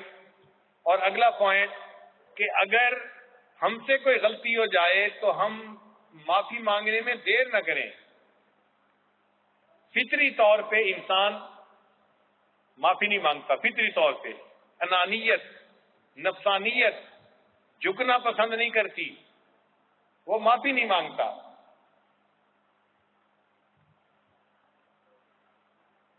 ایک مرتبہ ہمیں اس کا تجربہ ہوا، چھوٹا بچہ ہے سرمد، یہ تقریباً کوئی 2 سال کا تھا۔ ایک مرتبہ اس نے اپنی بڑی بہن کو کوئی مارا پیٹا، وہ روئی، رات کے کوئی 1-2 بجے تھے۔ تو ماں نے اس کو کہا کہ بھئی تم اپنی بہن سے سوری کرو، یہ کر ہی نہیں رہا۔ بہت سمجھایا کہ بھئی سوری کرو، کر ہی نہیں رہا، سوری کا لفظ کہہ ہی نہیں رہا۔ ماں کو غصہ آیا، اس نے کہا اچھا میں اس کا علاج کرتی ہوں۔ چنانچہ اس نے کیا کیا کہ رات کے وقت جو صحن تھا نا اس میں اندھیرا تھا، اس نے کہا میں اسے کمرے سے روشنی سے باہر نکالوں گی نا اندھیرے میں تو یہ پھر روئے گا اور معافی مانگ لے گا۔ اس نے اس کو کمرے سے باہر کر دیا اور دروازہ بند کر دیا۔ اب ویٹ کر رہے ہیں ماں اور بیٹی کہ یہ بچہ دروازہ کھٹکھٹائے گا اور کہے گا امی مجھے اندر آنے دو۔ کافی دیر گزر گئی اور بچہ دروازہ ہی نہیں کھٹکھٹا رہا، حتیٰ کہ بہن نے رونا شروع کر دیا، امی میرا بھائی باہر ہے، اسے باہر سے اندر بلائیں۔ اب ماں پریشان کہ میں نے تو اس کو سزا دینے کے لیے باہر کیا تھا اور کوئی آواز ہی نہیں۔ خیر اس نے آہستہ سے دروازہ کھولا تو وہ کہتی ہیں کہ میں نے دیکھا کہ یہ محمد سرمد جہاں کھڑا کیا تھا نا وہی آرام سے کھڑا ہوا ہے۔ تو میں نے اس کو پھر اندر کھینچا اور میں نے کہا دیکھو تم بدتمیزی کرتے ہو بہن کے ساتھ، میں تمہیں اس لیے سزا دیتی ہوں، تم کہو اس کو کہ میں نے معافی مانگی، سوری کرو۔ جب اس نے کہا نا تو ایک مرتبہ اس نے کہہ دیا سوری، بس ایک دفعہ، دیٹس اٹ، ختم۔ تو مردوں کا سوری کرنا بڑا مشکل کام ہے، فطرتاً انسان نہیں سوری کرتا، اور پھر خاوند کا بیوی سے سوری کرنا یہ اس سے بھی زیادہ مشکل کام ہے۔ مگر غلطی ہو جائے تو معافی مانگنے میں کیا حرج ہے؟ چھوٹے سے بھی معافی مانگ لینی چاہیے اور بیوی سے بھی معافی مانگ لینی چاہیے اگر کوتاہی ہوئی ہے کوئی۔ ہمارے حضرت مرشد عالم رحمت اللہ علیہ اپنا واقعہ سنایا کرتے تھے کہ ایک مرتبہ میں نے معمولی بات پہ بیوی کو جھڑک دیا تو وہ خاموش ہو گئی۔ میں وضو کر کے مسجد جانے لگا تو میرے دل میں خیال آیا میں نے بیوی کا دل دکھا دیا اور اب میں جا کے نماز کی امامت کرواؤں گا، اللہ میری نماز کہاں قبول فرمائیں گے؟ فرماتے ہیں کہ میں نے بچے کو بھیج دیا مسجد میں کہ لوگوں کو بتاؤ کہ میں ابھی تھوڑی دیر میں آتا ہوں، نماز پڑھاؤں گا، ویٹ کرو. اور میں دروازے سے گھر واپس آ گیا. بیوی نے دیکھا تو حیران ہوئی کہ آپ نماز پڑھنے نہیں گئے پھر واپس آ گئے ہیں. فرمان لگے میں نے اسے کہا کہ اصل میں نے تمہیں ایسے بلا وجہ جھڑک دیا، آپ خاموش ہو گئی تو مجھے لگتا ہے میں نے آپ کا دل دکھایا، میں آپ سے معافی مانگنے آیا ہوں. تو وہ مسکرا پڑی کہ نہیں کوئی بات نہیں، آپ جائیں نماز پڑھیں. حضرت فرماتے ہیں جب میں نے بیوی کو مسکراتے دیکھا تب میں آیا اور میں مصلی پر کھڑا ہوا. اب اللہ میری بھی نماز قبول کریں گے، مقتدیوں کی بھی نماز قبول کریں گے. ہمارے اکابر اس طرح اپنے بیویوں کا دل خوش کر دیتے تھے، اور اگر غلطی ہو جاتی تھی تو فوراً معافی مانگ لیتے تھے. ہم معافی نہیں مانگتے، ہم بہانے تراشتے ہیں، ہم جسٹیفیکیشن دیتے ہیں. او جی اس کی یہ وجہ تھی، اس کی یہ وجہ تھی. یہی تو نفس کی مکاری ہے کہ وہ مانتا نہیں، وہ آگے بہانے دیتا ہے.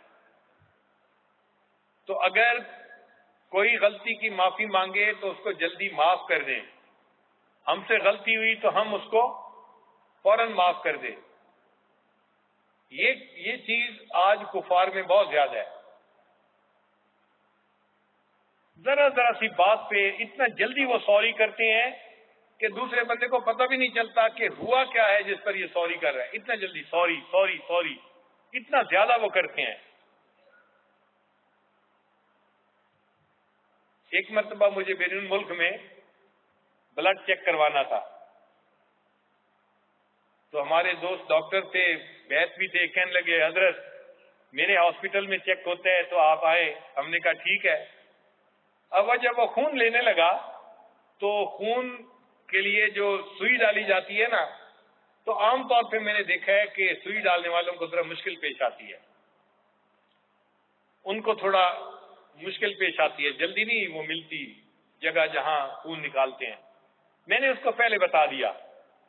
اس نے 2-3 دفعہ کوشش کی، جو مسلمان ڈاکٹر تھا، مگر وہ کامیاب نہ ہو سکا. اس نے ایک آسٹریلین ڈاکٹر کو بلایا، گورے کو بلایا کہ جی آپ آ کے خون نکالیں. اب وہ جو ڈاکٹر آیا تو اللہ کی شان کہ اس نے خون کے لیے وہ نیڈل لگا تو دی، لیکن میں نے اندازہ لگایا کہ اس نے تقریباً 13 یا 14 دفعہ سوری کیا. یعنی سوئی لگانے سے پہلے بھی سوری، پھر سوئی لگائی، پھر سوئی کو ہلانا تھا، پھر سوری. میں اتنا حیران کہ دیکھیں یہ کافر ہے، لیکن ان کے معاشرے میں یہ سوری کرنے کی کتنی ٹریننگ دی جاتی ہے. ایک مریض کا خون کا سیمپل لینے کے لیے اس نے 13-14 مرتبہ اس کو سوری کہا.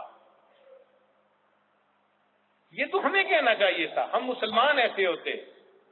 لیکن افسوس کہ ہماری اچھی چیزوں کو کفار نے اپنا لیا اور ہم اپنی اچھی چیزوں کی برکت سے بھی محروم ہو گئے. تو بھائی جو اچھے لوگ ہوتے ہیں ان کو سوری کرنے میں کوئی جھجک نہیں ہوتی، وہ جلدی معافی مانگتے ہیں اور اپنے معاملات کو یہیں سمیٹتے ہیں. قیامت کے دن سمیٹنا بڑا مشکل کام ہوگا. تو ہم کوشش کریں کہ دوسرا معافی مانگے تو جلدی معاف کر دیں، اور اگر ہم سے غلطی ہو جائے تو جلدی معافی مانگ لیں. یہ بات سمجھ میں آ گئی؟ اب اگلی بات، اللہ تعالیٰ کی تقدیر پہ راضی رہیں. اللہ نے ہر بندے کی تقدیر پہلے سے لکھ دی ہے. اب جو ہوتا ہے وہ اس مالک کی منشا مرضی سے ہوتا ہے. تو بھائی اللہ نے ہمیں جس حال میں رکھا ہے ہم اس حال میں راضی ہیں اللہ سے. مثلا نکاح ہو گیا، اب بیوی جیسی ملی ہے ہم مطمئن ہوں کہ ہمارا مقدر یہی تھا. جاب جیسی ملی مطمئن ہو ہمارا مقدر یہی تھا. اولاد جیسی ملی مطمئن ہو ہمارا مقدر یہی تھا. ہم تقدیر پہ راضی رہے. آج کل تقدیر پہ راضی نہیں رہتے، شکوے کرتے رہتے ہیں. حدیث مبارکہ میں ہے ذاق طعم الایمان، اس بندے نے ایمان کا ذائقہ چکھ لیا. من رضی باللہ ربا وبمحمد النبی وبالاسلام دینا، جو اللہ سے راضی ہوا کہ اللہ میرا رب ہے، جو دین سے راضی کہ یہ میرا دین ہے، جو نبی علیہ السلام سے راضی کہ وہ میرے پیغمبر علیہ السلام ہے، جس میں یہ تین صفتیں آ گئیں اللہ یہ تو فرمایا کہ وہ بندے کو اللہ نے ایمان کا ذائقہ عطا فرما دیا، ایمان کی لذت عطا فرما دی۔ تو ایمان کی لذت ملتی ہے ان تین چیزوں سے۔ ہم اللہ سے راضی رہیں کہ وہ ہمارے پروردگار ہیں، نبی علیہ السلام سے راضی رہیں وہ ہمارے سردار ہیں، اور ہم دین سے راضی رہیں کہ وہ ہمارا زندگی گزارنے کا طریقہ کار ہے۔ خوش ہو ہم اس کے اوپر، اس کو بوجھ نہ سمجھیں۔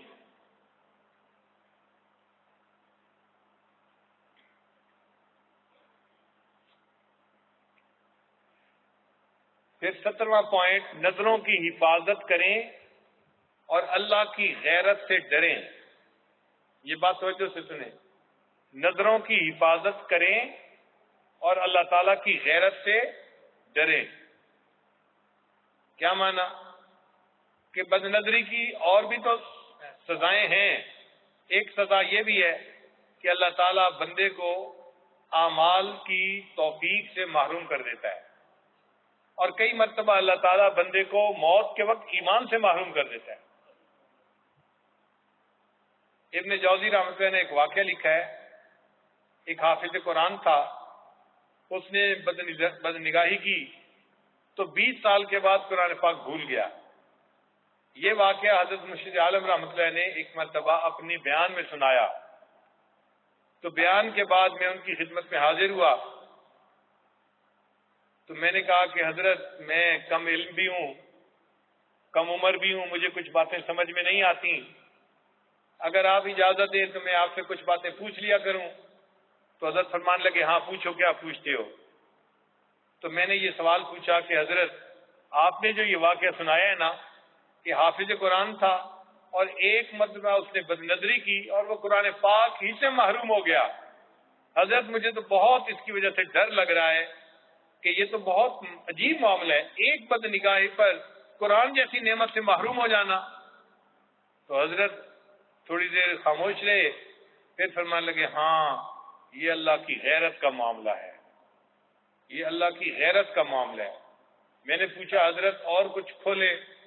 حضرت فرمان لگے کہ جس طرح بیوی پسند نہیں کرتی کہ اس کا خاوند کسی غیر کی طرف آنکھ اٹھا کے دیکھے، اگر دیکھے تو جھگڑا کرتی ہے، بالکل اسی طرح اللہ تعالیٰ بھی نہیں چاہتے کہ میرا بندہ میری بجائے کسی غیر کی طرف آنکھ اٹھا کے دیکھے۔ اللہ تعالیٰ کو بھی غیرت آتی ہے، وہ فرماتے ہیں کہ حسن کے پیچھے یہ پاگل بنتا ہے، اور جس ذات نے حسن کو پیدا کر دیا اس کو بھول جاتا ہے۔ تو اللہ کو غیرت آتی ہے۔ نبی علیہ السلام نے فرمایا، انا اغیر ولد آدم، میں اولاد آدم میں سب سے زیادہ غیور ہوں، واللہ اغیر منی، اور اللہ مجھ سے بھی زیادہ غیور ہے۔ تو اللہ تعالیٰ کو اس بات پہ غیرت آتی ہے۔ اس لیے آپ ایک بات سمجھ لیجئے، جن حافظوں کو سکرین کے اوپر بد نگاہی کی عادت پڑ جاتی ہے نا، وہ تراویح نہیں پڑھا پاتے، تراویح پڑھانا ان کو مصیبت بن جاتی ہے۔ قرآن کے حافظ ہوتے ہیں تراویح سے محروم، اپنے ذہن میں وہ یہ سمجھتے رہتے ہیں، شیطان تسلی دیتا ہے میں نہیں سنا رہا، حقیقت یہ ہوتی ہے اللہ توفیق ہی نہیں دے رہے، اللہ نے مصلی والی امامت سے محروم کر دیا، اس نعمت سے محروم کر دیا۔ ہمارے حضرت رحمۃ اللہ فرماتے تھے کہ بد نگاہی سے ایسی نعمتوں سے تو انسان محروم ہوتا ہی ہے، علم سے محروم ہو جاتا ہے، حفظ سے محروم ہو جاتا ہے، حضرت فرماتے تھے کئی مرتبہ موت کے وقت ایمان سے ہی محروم ہو جاتا ہے۔ تو جو بد نگاہی کا ریفلیکشن ہے نا، یہ موت کے وقت ہوتا ہے، کلمہ بھول جاتا ہے بندہ، کلمہ نہیں پڑھ پاتا۔ اس لیے اس بد نگاہی کے گناہ سے بچنا بہت زیادہ ضروری ہے۔ نہ ظاہر میں کسی غیر محرم کو دیکھیں، نہ سکرین پہ غیر محرم کو دیکھیں، نہ تصویر میں دیکھیں۔ نظروں کی حفاظت کریں، نظروں کی حفاظت کرنے سے ایمان کی حلاوت نصیب ہوگی، اور حفاظت نہ کرنے سے ایمان کی حلاوت سے انسان کو محرومی ہوگی۔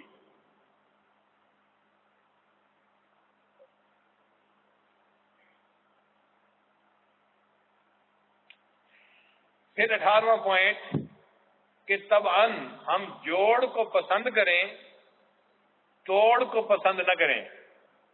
کچھ لوگ ہوتے ہیں نا، ان کی فطرت ہوتی ہے جوڑ کے رکھنا، وہ خود بھی بنا کے رکھتے ہیں اور دوسروں کو بھی بنا کے رکھنے کی تلقین کرتے ہیں، وہ رحمت ہوتے ہیں معاشرے میں۔ اور کچھ لوگ ہوتے ہیں وہ ذرا ذرا سی بات پہ تعلق توڑ لیتے ہیں، اس سے بولنا چھوڑ دیا، اس سے چھوڑ دیا، اس سے چھوڑ دیا۔ تو بھائی ہم توڑ کو پسند نہ کریں، جوڑ کو پسند کریں۔ نبی اسلام نے فرمایا صل من قطعک، تو جوڑ اس سے جو تجھ سے توڑے۔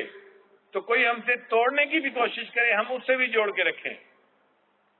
تو فطرتاً جوڑ کو پسند کریں، توڑ کو پسند نہ کریں۔ آپ اس پر غور کریں، بڑی بڑی پریشانیوں سے آپ بچ جائیں گے جب اس بات پر عمل کریں گے۔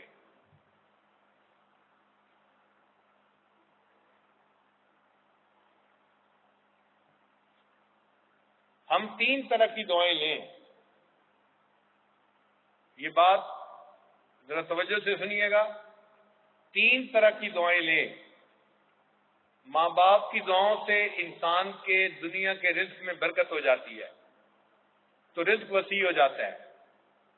ماں باپ کی دعائیں لینے والے کے رزق میں برکت ہو جاتی ہے۔ جو استاد کی دعائیں لیتا ہے اس کے علم میں برکت ہو جاتی ہے، اس کے شاگردوں میں بہت فیض پھیلتا ہے اور اس کے شاگرد بڑے دین کا کام کرنے والے بنتے ہیں۔ تو ماں باپ کی دعاؤں سے انسان کے رزق میں برکت ہوتی ہے، پیر استاد کی دعاؤں سے انسان کے علم میں برکت ہوتی ہے، اور بیوی کی دعاؤں سے انسان کی اولاد کے دین میں برکت ہوتی ہے۔ یہ نقطہ یاد رکھنا۔ آپ دیکھیں کئی بڑے دیندار لوگ ہوتے ہیں مگر مزاج کے ذرا سخت ہوتے ہیں، رف اینڈ ٹف ہوتے ہیں، بیویوں کو ڈانٹ ڈپٹ کرتے رہتے ہیں، ان کی اولادیں دیندار نہیں بنتی۔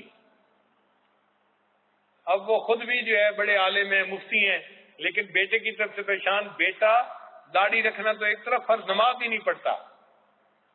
میرے پاس ایک مرتبہ ایک بڑے مفتی تھے، وہ اپنے بیٹے کو لائے، حضرت میں نے اپنے بیٹے کو دور حدیث کروایا ہے، دعا کریں، یہ نماز بھی نہیں پڑھتا۔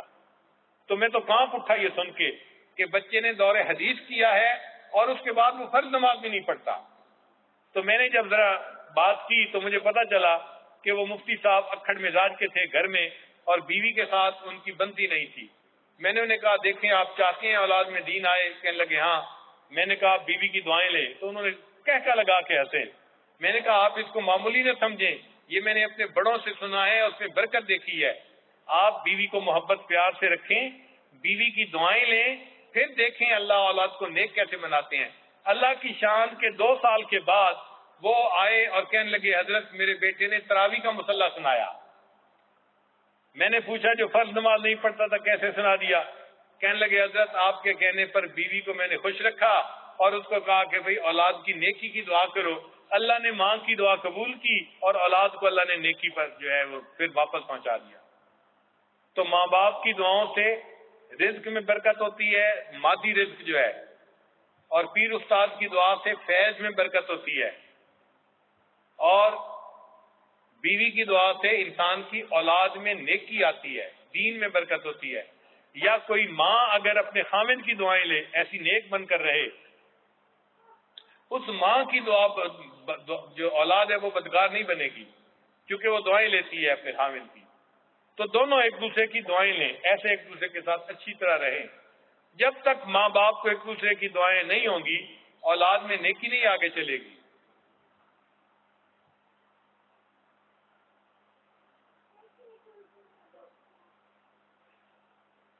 آج کل حج کا موسم ہے، تو حج عمرے پہ جانے والوں کو ہمیشہ محبت کی نظر سے دیکھیں۔ کوئی بندہ بھی بتائے نا کہ میں حج پہ جا رہا ہوں یا عمرے پہ جا رہا ہوں، بڑی حسرت کی نگاہوں سے اس کو دیکھیں، اس کو عادت بنائیں، محبت سے دیکھیں کہ کتنا خوش نصیب ہے، اس کو اللہ نے اپنے گھر کے دیدار کے لیے قبول فرما لیا، اور اس کو دعاؤں کے لیے کہیں، اور نبی علیہ السلام کی خدمت میں محبت کے ساتھ سلام بھیجیں۔ یہ بڑی سرد مہری ہے، کوئی بندہ بتائے میں حج پہ جا رہا ہوں اور سننے والا اپنے آقا صلی اللہ علیہ وسلم کی خدمت میں سلام بھی نہ بھیجے، اس سے بڑی سرد مہری اور بے وفائی کیا ہو سکتی ہے؟ تو ہم محبت کی نظر سے دیکھیں، اور دوسرا دعاؤں کے لیے کہیں، اور تیسرا نبی علیہ السلام کی خدمت میں سلام بھیجیں۔ ایک مرتبہ میں نے حضرت مرشد عالم رحمۃ اللہ سے پوچھا کہ حضرت اللہ تعالیٰ آپ کو ہر سال حج کی توفیق عطا فرماتے ہیں، اس کے لیے کوئی خاص عمل؟ تو حضرت نے خود بتایا کہ جب میں حج نہیں کرتا تھا تو حج کے دنوں میں کراچی ٹائم دیتا تھا، اور کراچی ان دنوں میں روزانہ مدینۃ الحجاج جاتا تھا، اور جو مسافر بحری جہاز پہ سوار ہو رہے ہوتے تھے حج کے، میں حسرت سے ان کی طرف دیکھا کرتا تھا اور کہا کرتا تھا کہ یہ وہ خوش نصیب ہیں جو اللہ کا گھر دیکھنے کے لیے جا رہے ہیں۔ تو حضرت فرمانے لگے کہ میں چونکہ محبت سے ان کا چہرہ دیکھتا تھا، اللہ نے میرے لیے بھی حج کے دروازے کھول دیے۔ تو بھائی محبت سے حاجی کو یا معتمر کو دیکھنا، یہ انسان کے اپنے لیے حج عمرہ کے دروازے کھولنا آسان کر دیتا ہے۔ بات سمجھے؟ اب اس بات کو تھوڑا سا میں اور بڑھاؤں گا۔ اللہ تعالیٰ نے اپنے پیارے حبیب صلی اللہ علیہ وسلم کو معراج پر بلایا۔ جب آپ صلی اللہ علیہ وسلم معراج سے واپس آئے، حدیث پاک میں ہے کہ راستے میں حضرت موسیٰ علیہ السلام کسی آسمان پر بیٹھے تھے، جو بھی نمبر تھا اس کا۔ جب نبی علیہ السلام واپس تشریف لائے تو موسیٰ علیہ السلام نے ملاقات کی اور پھر پوچھا، اے اللہ کے حبیب صلی اللہ علیہ وسلم آپ کو کوئی نعمت ملی؟ فرمایا کہ 50 نمازیں اللہ نے فرض فرمائیں۔ انہوں نے عرض کیا، اے اللہ کے حبیب صلی اللہ علیہ وسلم میری امت پر فرض تھیں لیکن ان کے لیے پڑھنا مشکل تھا، بوجھ تھا، یہ 50 تو بہت ہیں، آپ اللہ تعالیٰ کی بارگاہ میں فریاد کریں کہ وہ اس کو کم کر دے۔ چنانچہ نبی علیہ السلام پھر اوپر عرش پر گئے اور پھر اللہ تعالیٰ سے فریاد کی تو 45 ہو گئی، پھر 40 ہو گئی، حتیٰ کہ 9 مرتبہ آنا جانا ہوا۔ اللہ تعالیٰ نے فرمایا کہ 5 نمازیں میرے محبوب کی امت میں سے جو پڑھے گا، من جاء بالحسنۃ فلہ عشر امثالھا، پڑھے گا وہ 5 نمازیں، میں پروردگار اس کے نام اعمال میں 50 نمازوں کا ثواب لکھواؤں گا۔ تو 50 نمازوں کا ثواب ملا۔ اب یہاں پر علماء نے ایک نقطہ اٹھایا کہ بھئی 1,24,000 انبیاء تھے، ان میں ابراہیم علیہ السلام بھی تھے، آدم علیہ السلام بھی تھے، اور انبیاء بھی تھے، تو حضرت موسیٰ علیہ السلام ہی کیوں تھے کہ جو راستے میں بیٹھے انتظار کر رہے تھے، اور کیوں نہیں تھے؟ تو علماء نے اس میں عجیب نقطہ لکھا۔ وہ فرماتے ہیں اصل میں موسیٰ علیہ السلام کلیم اللہ تھے، وہ اللہ سے ہم کلامی کرتے تھے۔ اس ہم کلامی کی وجہ سے ان کے دل کی تمنا تھی، اے اللہ اپنا دیدار کروا دیجئے۔ اسی وجہ سے تو ہم بھی کہتے ہیں کہ جن کو سیل فون پہ باتیں کرنے کا چسکا ہو جاتا ہے، پھر اگلا قدم ایک دوسرے کو دیکھنے کو کرتا ہے ان کا دل، تو یہ بات تک بات نہیں رہتی بلکہ بات سے بات بڑھ جاتی ہے آگے۔ تو موسیٰ علیہ السلام نے بھی کہا، رب ارنی انظر الی، اے اللہ میں آپ کو دیکھنا چاہتا ہوں۔ اللہ تعالیٰ نے جواب میں فرما دیا، لن ترانی، تو نہیں دیکھ سکتا۔ دنیا کے اندر اتنی استطاعت ہی نہیں کہ اللہ تعالیٰ کی تجلی کو یہ سمیٹ سکے۔ تو فرمایا کہ تو نہیں دیکھ سکتا، ہاں میں پہاڑ پہ تجلی ڈالتا ہوں۔ چنانچہ مفسرین نے لکھا 70,000 پردوں میں سے اللہ نے پہاڑ پہ تجلی ڈالی، جعلہ دکا وخر موسیٰ صاعقہ، وہ پہاڑ ریزہ ریزہ ہو گیا، سرما بن گیا جل کر، اور موسیٰ علیہ السلام بے ہوش ہو گئے۔ اب موسیٰ علیہ السلام دنیا میں دیکھ تو نہ سکے، لیکن جب انہوں نے نبی علیہ السلام کے پیچھے نماز ادا کی بیت المقدس میں معراج پہ جانے سے پہلے، تو موسیٰ علیہ السلام کو پتہ چل گیا کہ یہ اللہ کے حبیب امام الانبیاء تھے جنہوں نے نماز پڑھائی، اور اب اللہ نے ان کو اپنے دیدار کے لیے بلایا ہے۔ تو موسیٰ علیہ السلام نے سوچا، اچھا میں تو دیدار نہیں کر سکا، مگر میں کم از کم راستے میں جا کے بیٹھتا ہوں، میں اس کا دیدار کروں گا جو اللہ کا دیدار کر کے واپس آئے گا۔ اس لیے وہ راستے میں تھے اور انہوں نے نبی علیہ السلام کا انتظار فرمایا تھا۔ تو یہ گویا موسیٰ علیہ السلام کا طریقہ ہے، محبین کا طریقہ ہے، عاشقین کا طریقہ ہے کہ اگر وہ محبوب کو نہیں دیکھ سکتے تو جو محبوب کو دیکھتے ہیں وہ حسرت سے ان کے چہروں کو دیکھ رہے ہوتے ہیں۔ تو بھائی جو حاجی ہوتا ہے یا عمرہ کرنے والا، وہ تو بیت اللہ شریف جا رہا ہوتا ہے، وہ تو نبی علیہ السلام کی خدمت میں جا رہا ہوتا ہے، تو ہم ان کو ہمیشہ محبت کی نظر سے دیکھیں، ان کو دعاؤں کے لیے کہیں، اور ان کو نبی علیہ السلام کی خدمت میں ان کے یعنی سلام بھیجیں. یہ محبت کی دلیل ہے. اور جو بندہ ان کو محبت کی نظر سے دیکھے گا، ہم امید کرتے ہیں کہ اللہ تعالیٰ اس کے لیے بھی اپنے گھر کے راستے ہموار فرما دیں گے.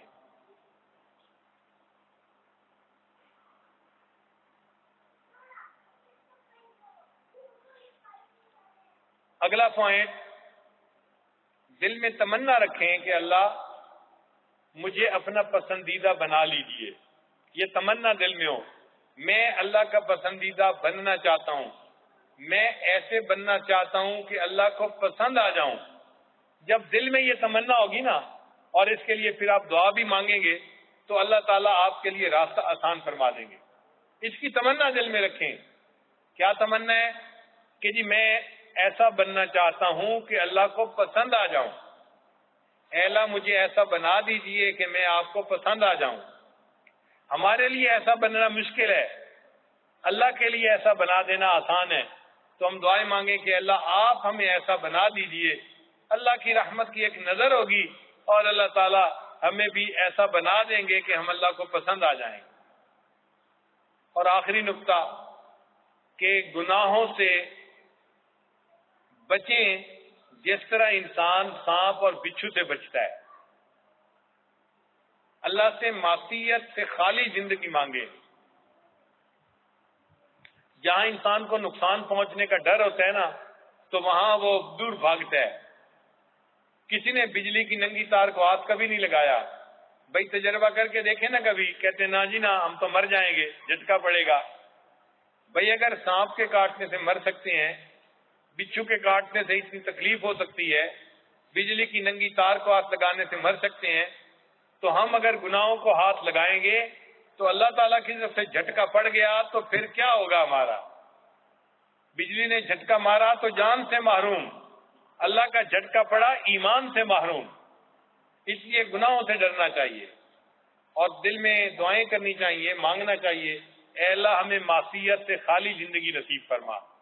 اور جو بندہ معصیت سے خالی زندگی اختیار کر دیتا ہے اسی کو ولی کہتے ہیں. وہی اللہ کا ولی ہوتا ہے جو اللہ کی نافرمانی چھوڑ دیتا ہے. اس لیے یہ آپ کو جو 15-20 پوائنٹ بتائے ہیں نا، ان کو آپ یاد کر لیں اور اس پر عمل شروع کر دیں. پھر اس کی برکت آپ اپنی زندگی میں دیکھیں گے کہ کتنا جلدی دل کی حالت بدلتی ہے. اللہ تعالی ہمیں اپنے پسندیدہ بندوں میں شامل فرمائے. وآخر دعوانا ان الحمد للہ رب العالمین.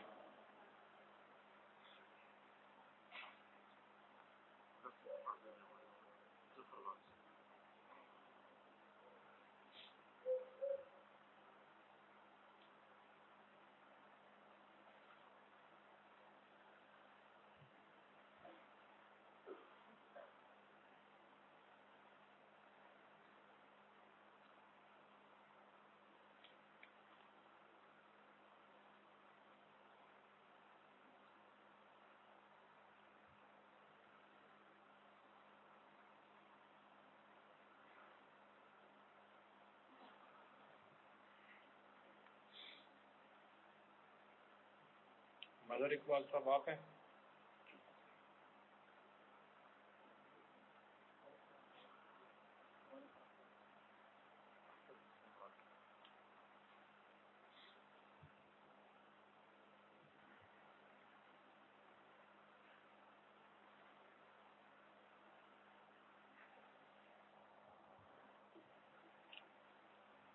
دلہن کا نام سمیہ بنت عبدالشکور.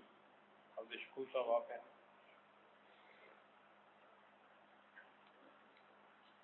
الحمد لله نحمده ونستعينه ونستغفره ونؤمن به ونتوكل عليه ونعوذ بالله من شرور أنفسنا ومن سيئات أعمالنا من يهده الله فلا مضل له ومن يضلله فلا هادي له ونشهد أن لا إله إلا الله وحده وحده لا شريك له ونشهد أن سيدنا ومولانا محمدا عبده ورسوله أما بعد أعوذ بالله من الشيطان الرجيم بسم الله الرحمن الرحيم يا أيها الناس اتقوا ربكم الذي خلقكم من نفس واحدة وخلق منها زوجها وبث منهما رجالا كثيرا ونساء واتقوا الله الذي تساءلون به والأرحام إن الله كان عليكم رقيبا وقال الله تعالى في مقام آخر يا أيها الذين آمنوا اتقوا الله حق تقاته ولا تموتن إلا وأنتم مسلمون وقال الله تعالى في مقام آخر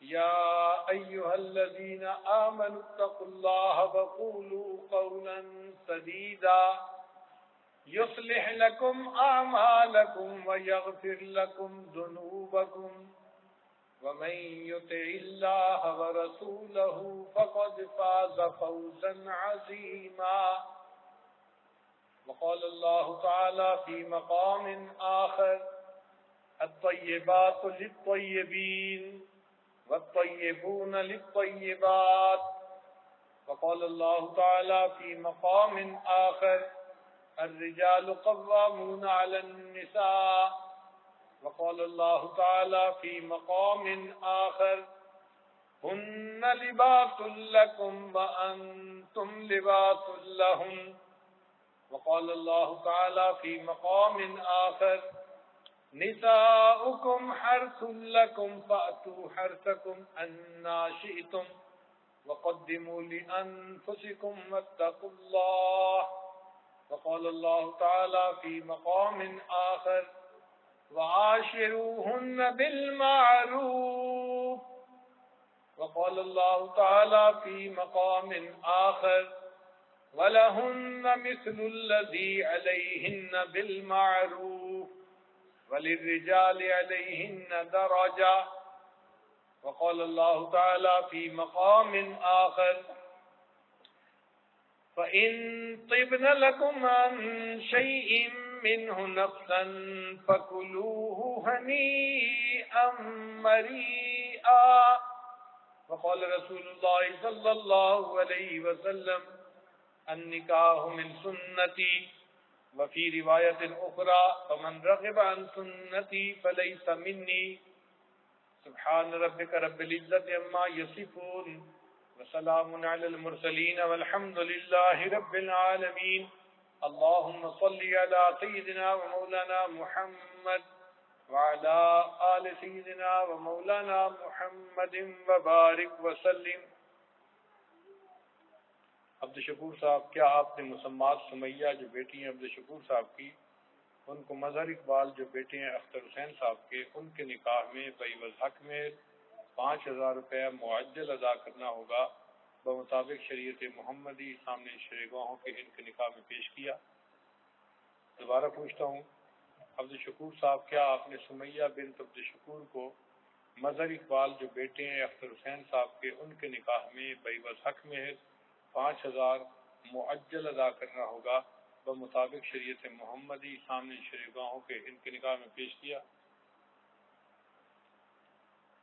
مظہر اقبال صاحب، کیا آپ نے مسمات سمیہ بنت عبدالشکور کو اپنے نکاح میں بعوض حق میں 5,000 معجل ادا کرنا ہوگا بمطابق شریعت محمدی سامنے شرعیگاہوں کے اپنے نکاح میں قبول کیا؟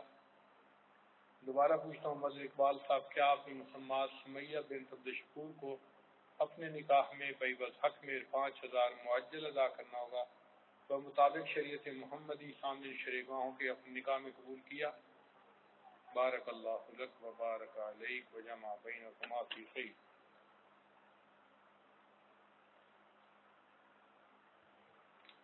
کچھ نئے احباب توبہ کی نیت سے آئے ہیں، پہلے کلمات پڑھ لیں پھر مراقبہ کر لیں گے.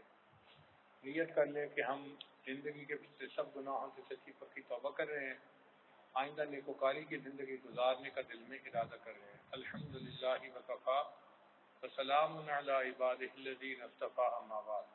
یہ کلمات سچے دل کے ساتھ پڑھیے. بسم اللہ الرحمن الرحیم. لا الہ الا اللہ محمد الرسول اللہ.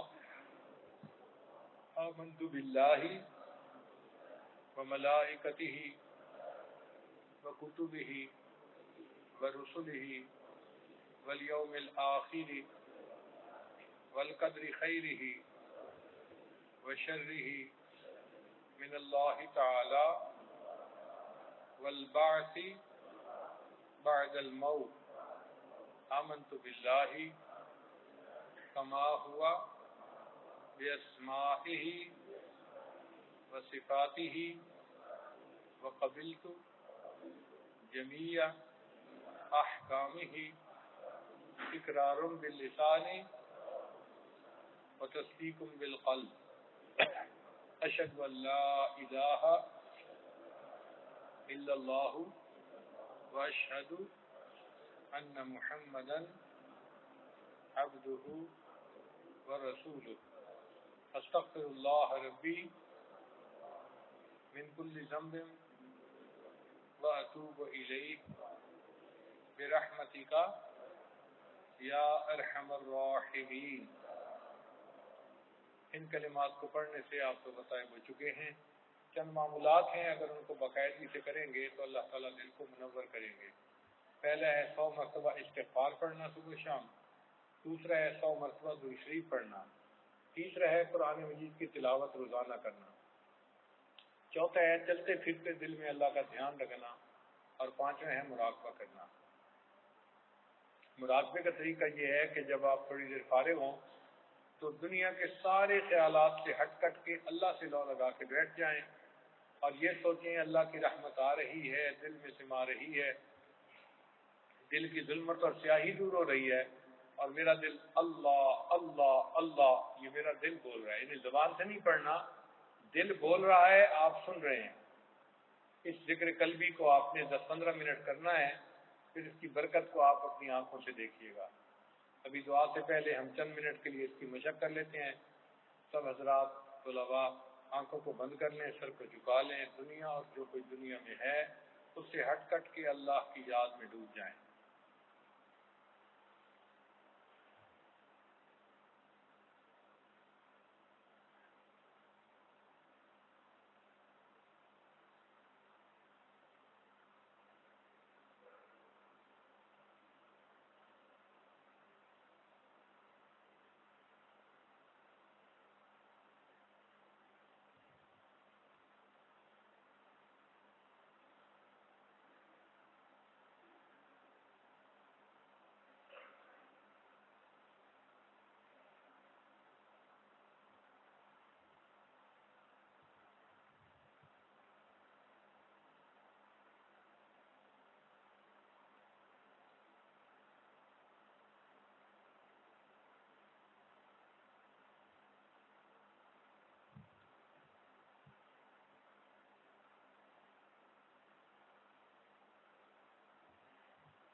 لا الہ الا اللہ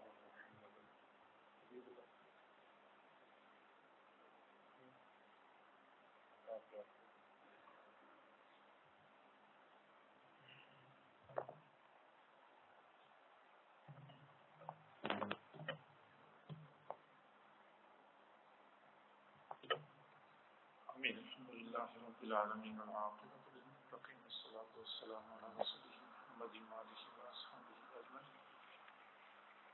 کریم پروردگار، ہم تیرے عاجز مسکین بندے ہیں، ہمارے حال پہ رحم فرما، ہمارے گناہوں کو معاف فرما، ہماری خطاؤں کو معاف فرما، ہمارے عیبوں کی پردہ پوشی فرما، ہمیں ذلت و رسوائی سے محفوظ فرما، اللہ در در کے دھکے کھانے سے محفوظ فرما.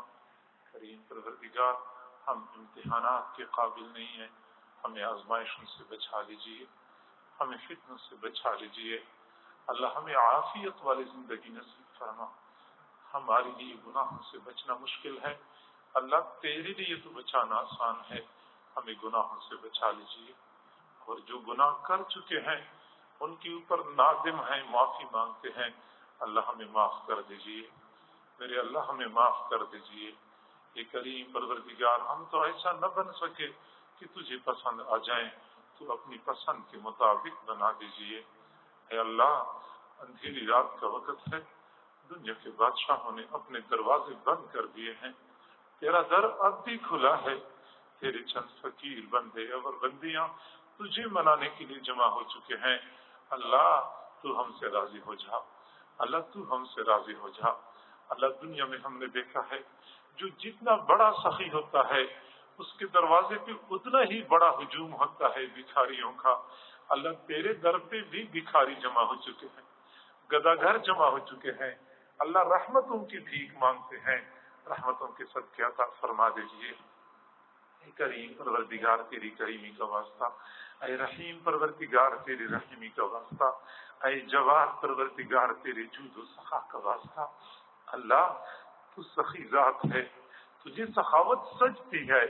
سخاوت کا مظاہرہ فرما دیجیے، رحمتوں کے دروازے کھول دیجیے، خالی جھولیاں بھر دیجیے.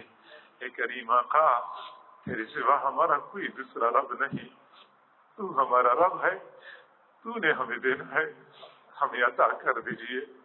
اللہ، ہم بہت گناہ گار، بہت سیاکار ہیں، لیکن اللہ تو نے تو شیطان مردود کی دعا کو بھی رد نہیں کیا. ہماری دعاؤں کو رد نہ فرما، ہماری دعاؤں کو رد نہ فرما. اے کریم آقا، اقراری مجرم ہے، اعتراف کرتے ہیں، معافی مانگتے ہیں. اللہ، معاف فرما دیجیے. اپنی محبت، اپنی معرفت نصیب فرما. جسم کی ہڈی ہڈی، بوٹی بوٹی میں اپنی محبت پیدا فرما. جسم کے بال بال سے اپنا ذکر جاری فرما.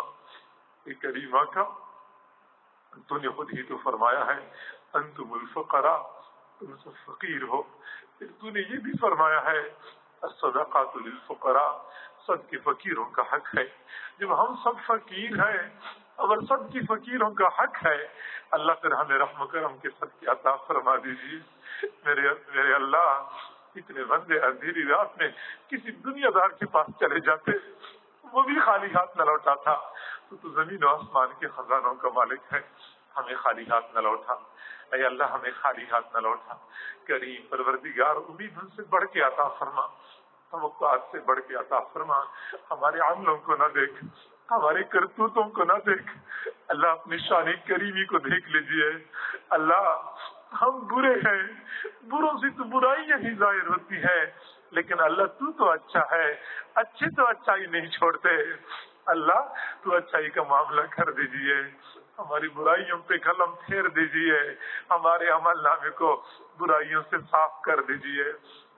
میرے اللہ، ہم تجھے اپنانا چاہتے ہیں. اللہ، یہ دوست احباب دور قریب سے چل کے آئے ہیں، یہ طلباء بھی اپنے اپنے گھروں سے آئے ہیں، مائیں بہنیں بیٹیاں بھی آئی ہیں. اللہ، اتنے دور قریب سے چل کے آنا اس بات کی دلیل ہے کہ ہم تجھے اپنانا چاہتے ہیں، ہم تجھے منانا چاہتے ہیں. اللہ، پھر تو بھی ہم سے راضی ہو جا، تو بھی ہم سے راضی ہو جا. میرے اللہ، ہم تو یہی سمجھتے ہیں کہ پوری امت نے اجتماعی طور پہ آپ کو ناراض کر دیا ہے، اتنی امت کے حالات بگڑ چکے ہیں، کریمہ کا پوری امت کے حال پہ رحم فرما، ہماری اس پیاری ملک کے حال پہ رحم فرما۔ اللہ اس ملک والوں نے، ہم وطنوں نے گناہ کر کر کے تجھے ناراض کر دیا ہے، اس لیے ہم ہر طرف سے مصائب و آلام میں گھیرے ہوئے ہیں۔ میرے اللہ تو ہم سے راضی ہو جا، اللہ تو پوری قوم سے راضی ہو جا، پوری امت سے راضی ہو جا۔ اللہ یہ ملک مختلف بحرانوں کا شکار ہے، اندرونی خلفشار کا شکار ہے، بیرونی خطرات سے دوچار ہے، سماجی آفات میں گھرا ہوا ہے۔ اللہ وہ کون سی مصیبت ہے جس میں ہم گھیرے ہوئے نہیں ہیں؟ کریمہ کا رحم فرما دیجئے، رحم فرما دیجئے۔ میرے اللہ سیلاب کی وجہ سے قوم پریشان ہے، ہمارے جو عزیز ہم وطن اس وقت در بدر کی ٹھوکریں کھا رہے ہیں، اپنے گھروں سے بے گھر ہو چکے ہیں۔ میرے اللہ ان کو اپنے گھروں تک آسانی کے ساتھ لوٹا دیجئے، جن کے نقصانات ہو چکے ہیں اپنے خزانوں سے ان کے نقصانات کی تلافی فرما دیجئے، اور جن علاقوں میں خطرات ہیں اللہ اپنی قدرتوں کے ساتھ خطرات کو دور کر دیجئے۔ اللہ یہ سیلابی ریلے، یہ بحری لہریں اللہ یہ غیروں کی طرف متوجہ کر دیجئے، غیروں کی طرف متوجہ کر دیجئے۔ اللہ ہم بہت گناہگار ہیں لیکن پھر بھی اللہ ہم تجھے ہی رب مانتے ہیں، اللہ تو اپنے ماننے والوں کے ساتھ رعایت کر دیجئے، رعایت کا معاملہ کر دیجئے۔ جن علاقوں میں خطرات ہیں اللہ ان لوگوں کی جان مال کی حفاظت فرما دیجئے، ان کی زمینوں اور املاک کی حفاظت فرما دیجئے، مال مویشیوں کی حفاظت فرما دیجئے۔ پانی کتنا ہی زیادہ کیوں نہ ہو جائے، سیلاب کتنا ہی زیادہ بڑھ کیوں نہ جائے، پھر بھی تیرے اشارے سے کام بن سکتا ہے۔ اللہ اشارہ فرما دیجئے، اللہ اس ملک کو بچا لیجئے، اس ملک کو بچا لیجئے۔ کریم پروردگار جو حضرات پریشان ہیں ان کی پریشانیوں کو ختم فرما۔ بعض ساتھیوں نے اپنے گھروں کے اندر بیماروں کے لیے دعاؤں کی درخواست کی، اللہ ان کی بیماروں کو شفا نصیب فرما۔ ایک ساتھی کی والدہ کی طبیعت ناساز ہے، اللہ ان کو شفا عطا فرما۔ ایک ساتھی کے والد کی طبیعت ناساز ہے، اللہ ان والدین کا سایہ اپنی اولادوں کی اوپر دیر قائم و دائم فرما۔ اللہ جن کی والدین فوت ہو چکی ہیں ان کی مغفرت فرما دیجئے، قبروں پہ لاکھوں کروڑوں اربوں خرب رحمت نازل فرما، قبروں کو جنت کے باغیچے بنا۔ جن کے والدین زندہ ہیں ان کا سایہ اپنی اولادوں کی اوپر دیر قائم و دائم فرما، اولادوں کو اپنے والدین کے سائے سے محروم نہ فرما۔ ہماری اس مرکز کو دن دگنی رات چوگنی ترقی عطا فرما، اس کا فیض عالم کے کونے کونے میں پہنچا، ہر قسم کی شرور و فتن سے محفوظ فرما، اللہ ہر قسم کی شرور و فتن سے محفوظ فرما۔ کریم پروردگار کریمہ کا اس ملک کے حال پہ رحم فرما۔ جن زوجین کا نکاح پڑا گیا ہے اللہ اس نکاح کو بابرکت فرما، اس عقد کو بابرکت فرما۔ اے کریمہ کا اس فیصلے میں برکت نازل فرما۔ یہ نکاح صرف دو افراد کے لیے نہیں بلکہ دونوں طرف کے خاندانوں کے لیے خوشیوں کا ذریعہ بنا۔ کریمہ کا زوجین کو آپس میں الفت محبت عطا فرما، اتفاق و اتحاد نصیب فرما، خوشیوں بھری زندگی نصیب فرما، برے اعمال سے محفوظ فرما، برے حالات سے محفوظ فرما، بری نظر سے محفوظ فرما، برے اثرات سے محفوظ فرما۔ اے کریمہ کا حلال اور فراخ رزق نصیب فرما، تنگی اور تنگ دستی سے محفوظ فرما، اس رشتے کو دوام عطا فرما۔ اس رشتے کی بنیاد پہ زوجین کو صرف دنیا کی حد تک نہیں بلکہ آخرت میں جنتوں کے اندر مجتمع فرما، جنتوں کے اندر مجتمع فرما۔ ہماری ان دعاؤں کو اپنی رحمت سے قبول و منظور فرما۔